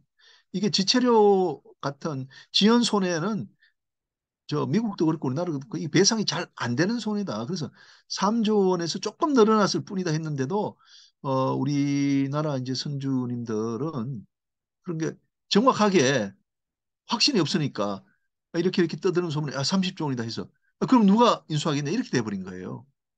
그래서 이 부분에 대해서도 제가 최고 경영자들이 해상법에 대한 좀 어느 정도의 지식을 갖고 있었다면은 30조 원 빚이 아니고 3조 원, 5조 원이다. 그래서 우리가 살 수 있다. 이렇게 해서 M&A도 할 수 있었을 텐데 하는 아쉬움이 드는 거예요. 그래서 그래서 저는 어, 진짜 우리가 최고 위에 있는 분들은 정말 폭넓게 지식이 많아야 된다. 제가 이제 최고위 과정 이미 5년 됐지 않습니까? 고려대학에서 하는 게. 제가 이제 최고위 과정 그 운영하는 이유도 거기에 있습니다. 외국의 최고 경영자들은 그렇지 않을 거예요. 외국의 최고 경영자들. 어떤 거 하나 M&A 딱 나왔다 하면은 그 법률 문제에 대해서 그 자기가 확신이 안 돼 있으면은 여기저기 어겨 물어가지고 순간적으로 결정할 수 있겠어요? 그렇지 않다고 봅니다. 그러니까 진짜 최고 경영자가 되실 분들은 진짜 공부를 많이 해야 돼. 이것저것 많이 해야 돼. 물론 저도 공부를 많이 해야 되지만 그렇게 해야 된다. 그러니까 한진해운은 그런 점에서 정말 아깝게 우리가 그 회사를 잃어버렸다는 생각이 듭니다. 그리고 이제 교훈인데 해운만을 위한 특별 규정이 회생 절차 채무자 회생법에 들어 있어야 되겠다. 예를 들면 회생 절차 들어가기 20일 전에 계약한 거는 다 받을 수가 있어요. 근데 이제 우리는 그런 게 아니잖아요. 우리는 그게 한 60일 전부터 이런 채무들이 일어나는 것이거든요. 그래서 20일도 60일로 그 이제 넓혀주면은 이제 회사가 어려워도 그런 외상 거래가 쉽게 일어날 수가 있는 거죠. 그다음에 BBC, HP 선박에 대한 처리인데 어제 이제 정우영 변호사님은 저하고 뭐 좀 다른 견해를 이제 말씀을 그 이제 하셨는데 이런 것 같아요. 제가 이제 그 선사들 입장에서는 우리가 BBC, HP라는 배는 이제 결국은 내 배가 되는 것이거든요. 그러니까 한진해운과 같은 경우에 그 한진해운과 같은 경우에 내가 한 20년짜리인데 10년 지금 돈을 집어넣었어요. 성과 50불 집어넣었잖아요. 그럼 5년 지나면 4배가 되잖아요. 그러면 이제 그 우리가 회계상으로도 그 자기 소유처럼 그렇게 아까 계산이 된다고 했지 않습니까? 그러면 우리나라 단행법도 그런 게 많거든요. 그 기대권이라 해서 조금만 지나면 우리나라 배가 되기 때문에 그 사선이라고 또 부르잖아요. 그러면 채무자 회생에 들어갔을 때는 이미 돈을 많이 냈다. 그러니까 형식상으로는 아직도 해외에 있는 그 이제 은행이 관리하는 어떤 회사의 소유죠. 그렇지만 이제 강제 집행 대상에서 우리가 제외시켜줘야 된다. 말하자면 우리가 이제 회생 절차 들어가면 어떻게 됩니까? 그 회생 절차를 신청 여기만 하면 한진해운의 소유의 것은 모두가 동결이 되잖아요. 가압류 못하고 강제 집행 못하지 않습니까? 그래야 동결시켜줘야 여기서 영리 활동을 할 수 있기 때문에. 그래서 BBC, HP 선박도 저는 그 대상에 포함이 돼야 된다고 보는 거예요. 근데 금융 변호사는 그게 아니죠. 찾아가야 되니까 은행이 찾아가야 되니까 제가 말씀드리는 것에 반대되는 견해를 취하고 있을 거예요. 근데 한진해운 사태가 났을 때 한진해운이 정기용선하고 있는 배도 이제 못 갖고 가겠어요. 이제 싱가포르 법원 같은 경우 한진해운이 사용해라. 손을 못 대겠어요. 한진해운이 사용해야 돈을 벌어서 살아날 거 아니에요. 그게 미국 법의 입장이거든요. 미국 법. 나는 그게 맞다고 봐요. 그래서 뭐 이 부분은 뭐 어느 측을 더 보호하느냐의 관점인 것 같아요. 네. 그렇지만 뭐 이런 그 논란이 있다는 것도 말씀을 드리고요. 여기에 또 제가 진짜 지금도 못하고 있는 게 마지막 항차 하역비 기금의 설치입니다. 마지막 항차 하역비 기금. 이게 아까 이제 문제가 됐던 게 한진해운이 뭐 현금이 없다 보니까 이게 하역 작업이 안 되는 거 아닙니까? 그러다 보니까 그렇게 밀리면서 물류 대란이 일어나 버린 거예요. 그래서 제가 그 한진해운 사태 나고 한 달 뒤쯤에 제안했던 게 이거죠. 마지막 항차 문제가 생기면은 대한민국의 다른 전기선사들이 다 처리해 주겠다라는 그런 기금을 만든다는 거죠. 우리가 15개쯤 있지 않습니까? 그러면 이제 서로 약정을 해가지고 마지막 항차에 대해서는 하역비 또는 뭐 도순료까지도 우리가 포함시켰어요. 그 경우에는 문제가 되면은 우리가 다 처리해 주겠다. 이것은 그 회생 절차에 들어간 회사를 살리기 위한 것이 아니에요. 목적이. 우리나라에 떠난 것 또는 외국 배에 실렸던 그 화물은 어떤 공적인 의미를 갖고 있기 때문에 그걸 제대로 어, 이제 흐름을 이어주려고 하는 그런 목적인 거죠. 그럼 이제 하역회사들이 한진해운에게 야 밀린 거 대금 떼라 했을 때 한진해운이 못 갚았잖아요. 못 갚으니까 이제 뭐 배를 가압류하고 작업 안 해주고 했는데 이제는 한국의 이 기금이 다 책임져 준다고 한 거예요. 그리고 법률의 규정을 만들어 가지고 그 국내 그 외국의 하역회사가 우리 국내 기금에 그 비용을 청구할 수 있는 권리를 주는 거예요. 우리 해운법 같은 데 넣어가지고. 그러면 앞으로 다시 한번 그런 이제 전기선사가 회생조차 들어가더라도 문제가 없는 거죠. 그러면 그 기금을 얼마를 미리 마련해 둬야 되나? 저는 미리 마련해 둘 필요가 없다고 해요. 문제가 생기면은 이제 은행으로부터 돈을 빌려서 주고 그 다음에 내가 자기 몫만큼만 주면 되니까요. 우리가 이제 해진공이 그런 보증까지 하도록 지금 돼 있기 때문에 지금 굉장히 좋은 거죠. 그래서 아직도 하지 않고 있어요. 아직도. 제가 뭐 더 이상 이야기 안 해요. 여러분 이야기했는데 여러분 지금 또 경기가 나빠지잖아요. 나빠지면은 우리 뭐 그렇지 않다면 더 좋은데 우리 뭐 동남아 전기선사들 그게 캐스케이딩 돼서 막 내려오잖아요. 큰 회사들이 내려오면은 좀 어려워질 거예요. 그러면 이게 우리나라 전기선사 중에 누군가가 또 회생열차에 들어가면은 한진해운에서 일어났던 일과 똑같은 일들이 또 벌어질 거예요. 그러니까 그런 경우에는 이런 그 마지막 항차 하역비 기금이 대단히 유용한데 왜 전기선사들은 2020년, 2020년 돈을 그렇게 많이 벌고서도 이런 데에 대해서는 신경을 안 쓰는지 제가 이해가 안 돼요. 좀 안타까운 점이에요. 그래서 제가 이제 이런 제안하고 난 다음에 얼라이언스, 오션 얼라이언스, 뭐 제가 D 얼라이언스인지 모르겠는데 그 얼라이언스에서 자기들이 이제 약속을 했어요. 우리 얼라이언스 안에서 어떤 회사가 이제 그 회생 절차 들어가면은 그 마지막 실렸던 화물에 대해서는 자기들이 다 책임진다는 약속을 했어요. 약정을 했어요. 그러니까 우리가 이제 만약에 더 얼라이언스에서 이제 그런 약속을 했다면은 이제 양민, 그다음에 H&M, 하팍로이드, 드원과 같은 경우에는 그 이런 일이 안 일어나는 거예요. 근데 여기와 아닌 회사들, 지금 우리 SM 상선, 그다음에 뭐 고려해운, 장금상선, 청경해운과 같은 경우에는 그 아까 디 얼라이언스에 비하면 아직 지위가 약한 거죠. 그러면 이제 불경기가 와가지고 야 뭐 전기선사가 어려워질 수 있다 이렇게 하면은 이제 화주들이 그걸 보겠죠. 마지막 항차에 내가 보호받는지를 보면은 디얼라이언스만 돼 있는 거예요. 그럼 디얼라이언스가 더 선호되게 되는 거죠. 그러니까 법제도가 우리가 이제 화주의 선호도에도 영향을 미친다고 봐야 되겠죠. 그래서 이 부분은 좀 오늘 뭐 강의를 뭐 어떤 분들 들으신지 그 이제 관계되는 분들이 있으시면 정말 긍정적으로 좀 검토해 주십사. 다시 한번 이제 부탁을 드립니다. 그다음에 이제 해상 위험 중에 이제 뭐 공동해손, 해난 구조, 선박 충돌이 있는데 간단히만 보겠습니다. 이 공동해손의 경우에는 이제 그 정치인들이 굉장히 이용을 많이 해요. 이번에도 우리 여당의 그 이철규 그 사무총장이 뭐 뭐 이제 뭐 배에 타서 구멍을 자꾸 내리는 사람은 태워주지 않겠다 뭐 이런 말씀도 하고 그랬었는데 이 공동해소는 이제 십시일반으로 도와주는 거죠, 그죠? 내가 이제 뭐 위험한 화물인데 이게 물에 빠져버렸다. 어쩔 수 없이 물에 빠져야 된다. 한쪽이 기울어져 가지고 이 부분을 선장이 물에 버렸다고 했을 때 그 없어진 물건에 대해서 이제 그, 그 희생에 의해서 살아난 선주나 다른 화주들이 십시일반을 도와주는 그런 제도가 바로 공동해손 제너럴 에버리지다. 이게 역사가 아주 오래됐다고 하지 않습니까? 그래서 이제 정치적으로 서로 좀 많이 본 사람이 적게 본 사람한테 도와줘야 된다고 할 때는 항상 이런 공동해손 제도를 정치인들이 활용을 하죠. 자, 그다음에 해난 구조는요. 바다에서 해난을 당해가지고 이거 움직일 수 있는 힘이 없을 때 도와주는 행위를 이제 해난 구조 살베이지라 그러거든요.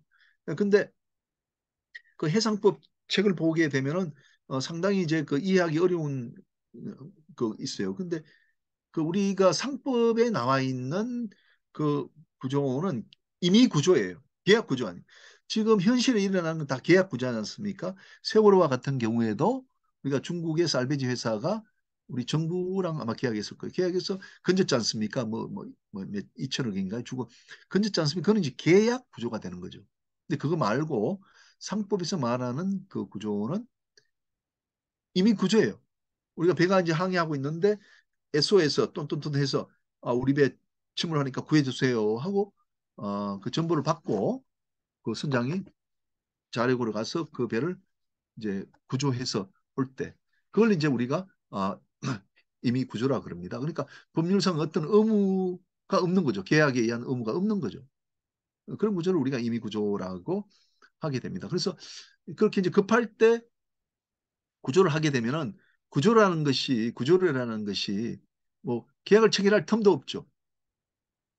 또 이제 이거 이미 구조라는 건 사실 도와주기 때문에 구조라는 건 없는 거거든요. 도와주는 것이라 가지고. 어. 근데 이제 혹시 그 구조료를 얼마로 이미 구조면서 구조료를 얼마로 책정했다 하더라도 지금 침몰하는 배는 달라는 대로 다 주는 데고 할 거 아니에요. 그러면 그게 이제 합리성이 없다고 보는 거죠. 그래서 이미 구조의 경우에는 그럼 구조를 계산은 뭐 어떻게 한다라는 그런 이제 그 규정을 그러니까 이미 구조에 대해서는 어, 그 구조가 끝난 뒤에 그 재판을 통해서 법원이 정한다라는 규정을 우리가 또 가지고 있거든요. 그래서 이런 임의 구조를 이제 규율하는 법이 상법에 있는 것이고 최근에 그 임의 구조와 관련된 법을 우리가 계약 구조에도 적용하자라고 규정을 바꾼 바가 있습니다. 자, 그다음에 이제 선박 충돌 또 제가 잘하는 저 분야이기도 합니다. 해상에서 두 선박이 충돌하여 손해를 야기하게 될 때 이걸 우리가 선박 충돌이라고 그러는데 구두와 부딪힌 건 충돌이 아니에요. 우리가 이제 부사랑 같은 데 보면 구두와 부딪혀 가지고 뭐 손해가 야기됐다. 이러면 말은 충돌이라고 하잖아요. 근데 이건 충돌이 상법상의 충돌이 아니에요. 그러면 상법상의 충돌은 뭐냐? 민법에서 충돌은 이제 공동 불법 행위가 되는 거거든요. 이 두 선박이 모두 잘못이 있게 된단 말이에요. 그러면 이제 민법에서는 공동 불법 행위의 경우에는 양측이 다 연대 책임을 부담해요. 이 배에 실려 있던 화물이 100억이 손해가 났다고 하면은 이 100억을 양 선박에 모두 청구할 수 있는 거예요. 그렇다고 해서 200억을 받을 수 있는 건 아니고 한쪽 누구에게나 청구해서 받을 수가 있다는 거예요. 이쪽 배가 1% 과실이 있다 하더라도 이게 뭐 튼튼한 회사 같으면 여기다가 이제 100억을 청구할 수 있다는 점에서 그 피해자가 더 구조가 되는 거죠. 보호가 되는 거죠. 그런데 이것이 이제 우리 상법에 충돌이 되게 되면은 이제 분할 책임이에요. 과실 비율에 따른 책임만 부담을 하게 되는 겁니다. 과실 비율에 따른 책임만. 그러니까 과실 비율을 계산해 가지고 얘가 50% 50%면 아까는 얘한테 우리가 거의 99%를 100%를 다 물었잖아요. 근데 이제 얘는 50%밖에 물을 수 없는 거예요. 천억 손해 같으면 얘한테도 천억을 1% 과실이지만 공동불법행위 민법이 적용되면 얘한테도 1% 과실인데도 불구하고 천억을 다 물렸지만 여기에서는 지금 얘가 1% 과실만 나왔다면 얼마 천억이 1%면 10억만 물을 수 있는 거예요. 10억만. 그 점에서 큰 차이가 있는 거죠. 그죠? 피해자의 보호는 측면에서 이제 큰 차이가 있는 거고 또 그렇지만 이제 인적 손해에 대해서는 이제 같이 연대 책임을 부담을 하고 그리고 소멸시효가 이제 단기 소멸시효인데 2년이에요. 2년. 우리가 불법 행위의 경우에는 이제 손해가 발생한 날부터 10년, 그 손해를 안 날로부터 3년이거든요. 그보다 단축 되어 있는 거죠. 자, 그다음에 이제 항의하는 방법. 이게 이제 항의하는 방법이 왜 중요하냐? 그러면 아까 제가 말씀드린 이제 공동 불법 행위에서 이제 분할 책임으로 갔다 했지 않습니까? 공동 불법 행위에서 연대 책임이 이제 분할 책임으로 갔던 것이거든요. 그럼 분할 책임으로 할 때는 그럼 과실 비율을 정할 거 아니에요. 그럼 과실 비율이 어디서 나오느냐? 그 과실 비율은 항의하는 방법을 얼마나 잘못했느냐에 따라 결정이 되는 거예요. 그래서 항의하는 방법을 우리가 해상교통법이라고 부르거든요. 근데 해상교통법은 어디서 나왔는가? 그럼 이제 콜렉을 데서 나왔어요. 콜럼부스 할아버지 그 이후로 우리가 바다에서 항해를 하는 것들이 관행상 바다가 배가 만나면 어떻게 항해해야 되던 것이 이제 관습적으로 이렇게 쌓이고 하면서 우리가 1850년 경에 조약을 만들었어요. 사람들이 모여가지고 배는 이렇게 항해해야 되겠다 만들. 현재는 이제 1972년 그 이제 해상 충돌 예방 규칙이라는 그런 이제 그 법이 조약이 있어요. 제가 여기 해상교통법인데 그 우리나라에 뭐 한두 권 책이 있는데 이 책이 이제 가장 많이 이제 선박의 선장들 도순사님들한테 읽히는 책입니다. 제가 지금 다시 교정 작업을 하고 있죠. 그래서 이제 간단하게 그 해상교통법의 내용을 좀 보게 되면은요. 그 콜레그라는 이제 국제조약에 따라서 정해지는데 시기에 따라서 항법이 달라져요. 시기에 따라서. 어떤 분들이 물어봐요. 차는 육상 도로가 차선이 이렇게 있는데 바다에는 차선이 없습니까? 항내 말고는 차선이 없어요. 마음대로 다녀요. 그 그루티우스 할아버지가 어떻게 했습니까? 항해의 자유했지 않습니까? 항해의 자유예요. 마음대로 다녀요. 마음대로 다니다 보니까 충돌이 발생할 여지가 더 많아지게 된 거죠. 그래서 이제 그 시계가 양호한 상태에 이제 세 가지 항법이 있어요. 정면 상태, 횡단 상태, 추월 상태가 있어요. 자, 저하고 같이 좀 바다로 떠나보도록 하겠습니다. 지금 뭐 배가 예쁘게 보이죠? 김도현 항해사님.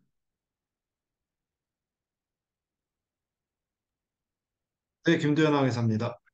예, 우리 뭐 항해사님한테 질문하면 조금 그 좀 너무 잘하시니까 너무 쉬운 질문일 것 같은데, 자, 여러분, 자, 이 배를 제가 일본 가는 펜스타 펜스타 드림호에서 찍었어요. 오늘 강의를 위해 가지고 두 달 전에 일본에 항해하면서 찍었어요. 그러면 이 배가 이제 여기 놓여 있지 않습니까? 이 배가 보면은 그 이제 대리크가 두 개가 있고 지금 우리 쪽으로 오고 있죠, 그죠? 김대랑 선생 이 배가 오고 있죠, 우리 배 쪽으로. 네, 맞습니다. 예, 그러면 이렇게 봤을 때 지금 여러분들이 이렇게 화면 보고 있으면은 자기랑 저 배를 비교해 봤을 때 이게 횡단이거든요. 어느 자기의 오른쪽에 배를 갖고 있는 배가 피항선이에요. 그러면 우리 배가 볼 때는 이 배가 우리 배의 왼쪽에 있습니까? 오른쪽에 있습니까? 지금 이 배는 우리 배의 왼쪽에 보이죠. 네, 맞습니다. 그렇죠? 그리고 저 배가 볼 때는 저 배의 입장에서 볼 때는 자기들이 항해하는 오른쪽에 우리 배가 있는 거예요. 그렇죠? 이해가 되죠? 최순호 학생, 최순호 조교, 네, 교수님. 이해됩니까? 이 배의 입장에서는 우리 배는 이 배의 오른쪽에 있지 않습니까? 그렇죠? 네, 그러면 이 배가 피항선이 되는 거예요. 이 배가. 이 배가. 그러니까 네네. 자기 배의 오른쪽에 접근하는 상대선을 가지면 그 배가 바로 피항선이 되어서 적극적으로 피해야 돼요. 그래서 이 상태에서 그대로 충돌 사고 났다 그러면 우리 법에서 이 배가 적극적으로 피하라고 되어 있었기 때문에 이 배가 한 70% 정도의 과실비율을 부담하게 되는 거예요. 그래서 이 상대선은 지금 우리가 피항선이라고 부르고 나는 유지선이라고 부르는 거예요. 상대선을 이제 그 기브웨이 베슬. 그리고 나는 이제 스탠 온 베슬이라고 부릅니다. 이게 이제 항법에서 가장 그 기본이 되는 법입니다. 그러니까 횡단 크로싱하는 상태입니다. 그다음에 이 말고 정면에서 오게 되면요 두 선박이 서로 피해야 됩니다. 그리고 추월을 하게 되면 또 추월하는 선박이 또 피해야 되고요. 그리고 이제 이런 것들이 이제 안개가 자꾸 끼어버리면 이런 뭐 누가 피항선이다 유선이 없이 모두 피해야 되는 상황이 되는 거죠. 자, 그다음에 이걸 한번 보시면요. 여러분, 해운대 옆에 미포항이라고 아세요? 진짜 예쁜 항이더라고요. 우리 해운대 여러분 가시면 그 해운대 백사장만 보시는데 그 약간 들어가면은요. 이 미포항이 있어요. 아주 아름답고 조그만 저 항인데 자, 이 미포항인데 여기 그 방파제가 있지 않습니까? 그러면 이 오른쪽에 보면 여유수역이 많잖아요. 이럴 때 항해를 어떻게 해야 되냐면 이거 자기가 오른쪽을 끼고 가야 돼요. 이렇게 끼고 가는 겁니다. 끼고 이렇게 이쪽으로 와버리면 항해 방법에서 위반되는 거죠. 그렇게 이렇게 끼고 가게 되면은 이제 출항하는 배는 이렇게 가잖아요. 그러면 왼쪽 이 배의 왼쪽과 또 다른 배의 왼쪽이 지나갈 수 있도록 그렇게 이제 항해하라. 여러분 한번 지금은 시간 없어 제가 못 하는데 미포 요거 유튜브 한번 틀어보면은 어, 좋을 것 같아요.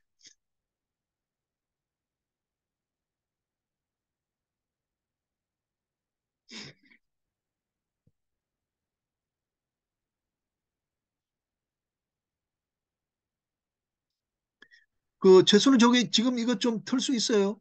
유튜브 띄워줄 수 있나요? 유튜브 교수님, 될까요? 제가 지금, 어려워요. 예, 예. 예, 어려, 예, 어려면 됐습니다. 그다음에 유료염 사고 지금 오른쪽 화면에 있는 게 그 허베이 스필트 오염 사고거든요. 그 기름이 흘러나와서 참 우리가 안타까운 그런 일들이 있었죠.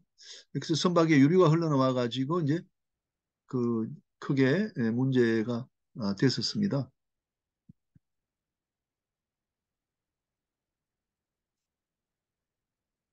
예, 근데 이제 유류오염 그 사고는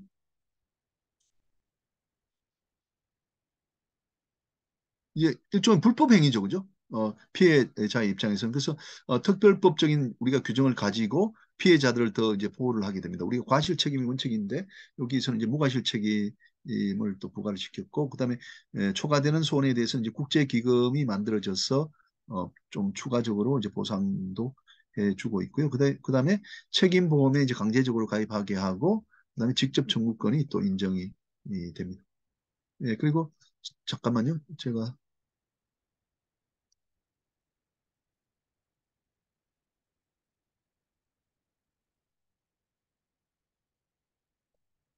어, 자, 이제 조금만 기다려 주시면요. 제가 이제 마지막에 그 위험의 회피 그 방법으로, 잠깐만요.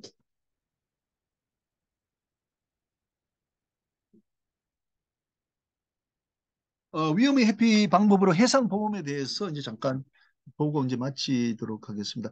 해상기업은 영리활동 중에 다양한 위험에 처하게 되지 않습니까? 그래서, 이제 상법의 해상편이 있고, 그 다음에 이를 뭘까 이제 분산시키기 위해 가지고 해상보험 제도를 두고 있습니다. 그래서 이걸 우리 상법 보험편이라고 우리가 이야기하지 않습니까? 그래서 해상 기업은 이제 보호를 받기 위해 갖고 뭐 포장당 책임 제한이라든지 소유자 책임 제한 제도 이렇게 뒀단 말이죠. 근데 이것 책임을 제한하지만 일정 액수까지는 그 소유자가 책임을 져야 되겠죠. 그때 또 위험을 분산시키는 제도로서 우리가 해상 보험 제도가 있습니다. 그래서 선박보험과 같은 경우에는 그 대상이 선박이죠. 선박이 침몰하게 됐을 때 그 선박의 가액을 받아야 다시 내가 영업에 나갈 수 있기 때문에 그 이제 선박보험 이런 제도가 이제 만들어진 거죠. 그래서 수많은 사람들이 어떤 선박보험의 상품에 가입하게 되고 사고가 발생하면 그 보험료 모아졌던 보험료에서 이제 보험금을 지급하도록 되어 있고요. 그리고 이제 보험 가입자 말하자면 보험 계약자 또는 피보험자는 이제 선박 소유자가 되겠죠. 그 다음에 적하보험이 있어요. 적하보험. 우리가 화물을 싣고 가다가 이제 운송인이 사고를 냈다고 했을 때 화주가 운송인 청구하면 그냥 주는 게 없어요. 내가 책임이 없다든지 또는 면책이라든지 이런 거 하기 때문에 화주로서는 빨리 보험금을 받아야 내가 다시 영업을 할 거 아닙니까? 그래서 일단 적합보험에 가입을 카고 인슈런스에 가입을 하게 되면은 이제 보험금을 이제 받게 되는 거죠. 그러고 나서 받고 나서는 이제는 보험자가 이제 적하의 소유자, 즉 화주가 갖던 운송에 대한 권리를 자기가 가지고 대신 행사하는 거죠. 우리 구상 청구를 운송인에게 하게 되는 거다 말이죠. 그럼 이러한 구상 청구를 운송인이 당하게 되었을 때 부담하는 것이 손해배상 책임이죠. 그 책임에 대해서는 우리가 또 책임보험에 가입할 수 있도록 되어 있단 말이죠.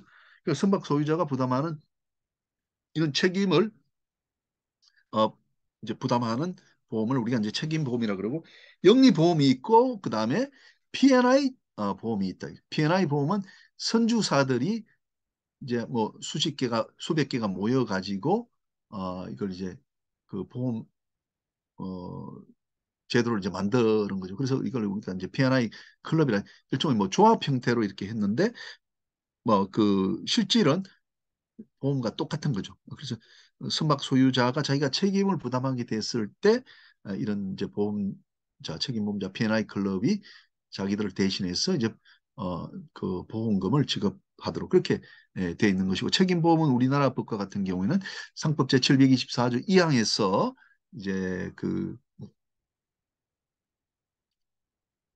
직접 청구권이 피해자들에게 또 주어집니다. 그래서 그 책임을 야기한 운송인이 도산이 되더라도 그 이제 책임 보험자에게 직접 청구할 수 있도록 되어 있죠. 근데 영국과 같은 경우는 이것이 굉장히 제한적으로 되어 있기 때문에 이 우리나라 법이 중급법이 됐을 때 훨씬 더 유리한 측면이 있다. 근데 이런 지금 말씀드린 선박보험, 적합보험, 책임보험은 사실상 지금 영국 법이 중급법으로 활용이 되고 있어서 우리 법의 활용은 대단히 낮다. 우리 존경하는 석광현 교수님이 항상 말씀하시지만 이걸 빨리 고쳐야 된다. 우리나라 법이 중급법으로 활용될 수 있도록 해야 된다라고 이야기를 할 수 있을 것 같아요. 예, 감사합니다. 이상 뭐 제가 준비한 것은 마치고요. 여러분들 질문이 있으시면은 좀 질문을 받도록 그렇게 하겠습니다.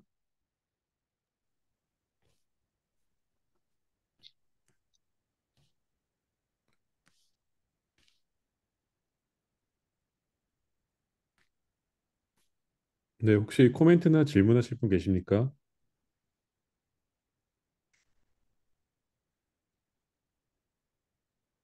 네, 안 계신 것 같습니다. 네, 교수님 감사합니다. 잠깐만요. 네네. 잠깐만요. 제가 이 좀 참석한 걸 일단 사진을 좀 찍고요.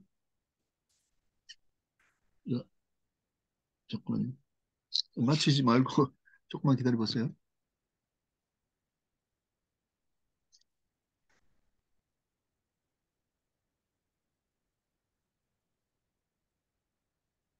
음.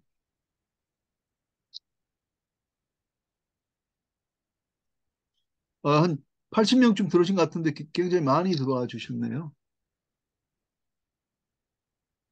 백영란 백영란 항해사님도 들어오셨네요. 백영란 항해사님 반갑습니다. 네, 반갑습니다. 예, 교수님. 지금도 선박에 승선하고 계시나요? 아니요, 지금은 베인웰이라고 예.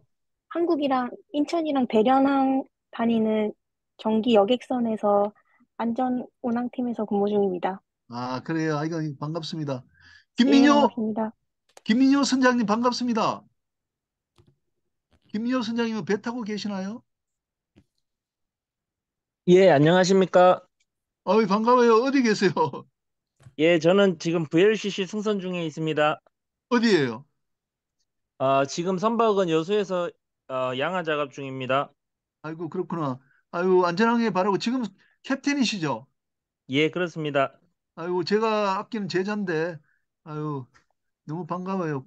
나중에 한번 감사합니다. 들리세요. 예, 고마워요. 우리 홍콩에 감사합니다. 계실 때 도움 많이 받았는데, 그죠? 예, 감사합니다. 예. 여러분들 뭐, 최우령 교수님도 들으셨네요. 예, 최우령 안녕하십니까. 박사님 예. 반갑습니다. 네. 아니, 너무 해상법 너무 어렵지 않았나 모르겠어요. 최 박사님. 예. 잘 모르는데 재밌게 잘 그래요. 들었습니다. 예, 네. 다행입니다. 우리 저는 뭐 좀 일반적인 거 했고 다음에 이용균 박사 또 오늘 이종덕 박사님 강의 들으시면 좀 더 이해가 더 높아질 그렇게 생각이 듭니다. 뭐 질문 사항 없으시면요. 오늘 제가 이걸로 잠깐만 채팅방에 예. 질문은 아니고요. 수업 재미있게 들었다 그러네. 고맙습니다. 그럼 이걸로 마치겠습니다. 고맙습니다, 여러분. 예, 예. 네, 교수님 감사합니다. 네, 김윤영 예. 교수님께서 그리고요. 네네. 저거는 뭐 필요하면 PPT 자료를 드릴 테니까요. 필요한 분들은 다운로드 받아서 쓰시기 바랍니다. 우리가 전체는 드릴 수가 없고요. 책자 만들어 가지고 또 배포할 테니까요. 그렇게 양해해 주시면 감사합니다. 저 것은 제가 이제 뭐 PPT 여러분들 드릴 수 있도록 그렇게 할게요. 예, 감사합니다. 예, 감사합니다. 네, 김윤영 교수님께서 해상법 전반에 대한 내용을 정말 쉽고 재밌게 강의를 해주셨습니다. 언제 들어도 참 명강의인 것 같습니다. 다시 한번 감사의 말씀을 올리고요. 자,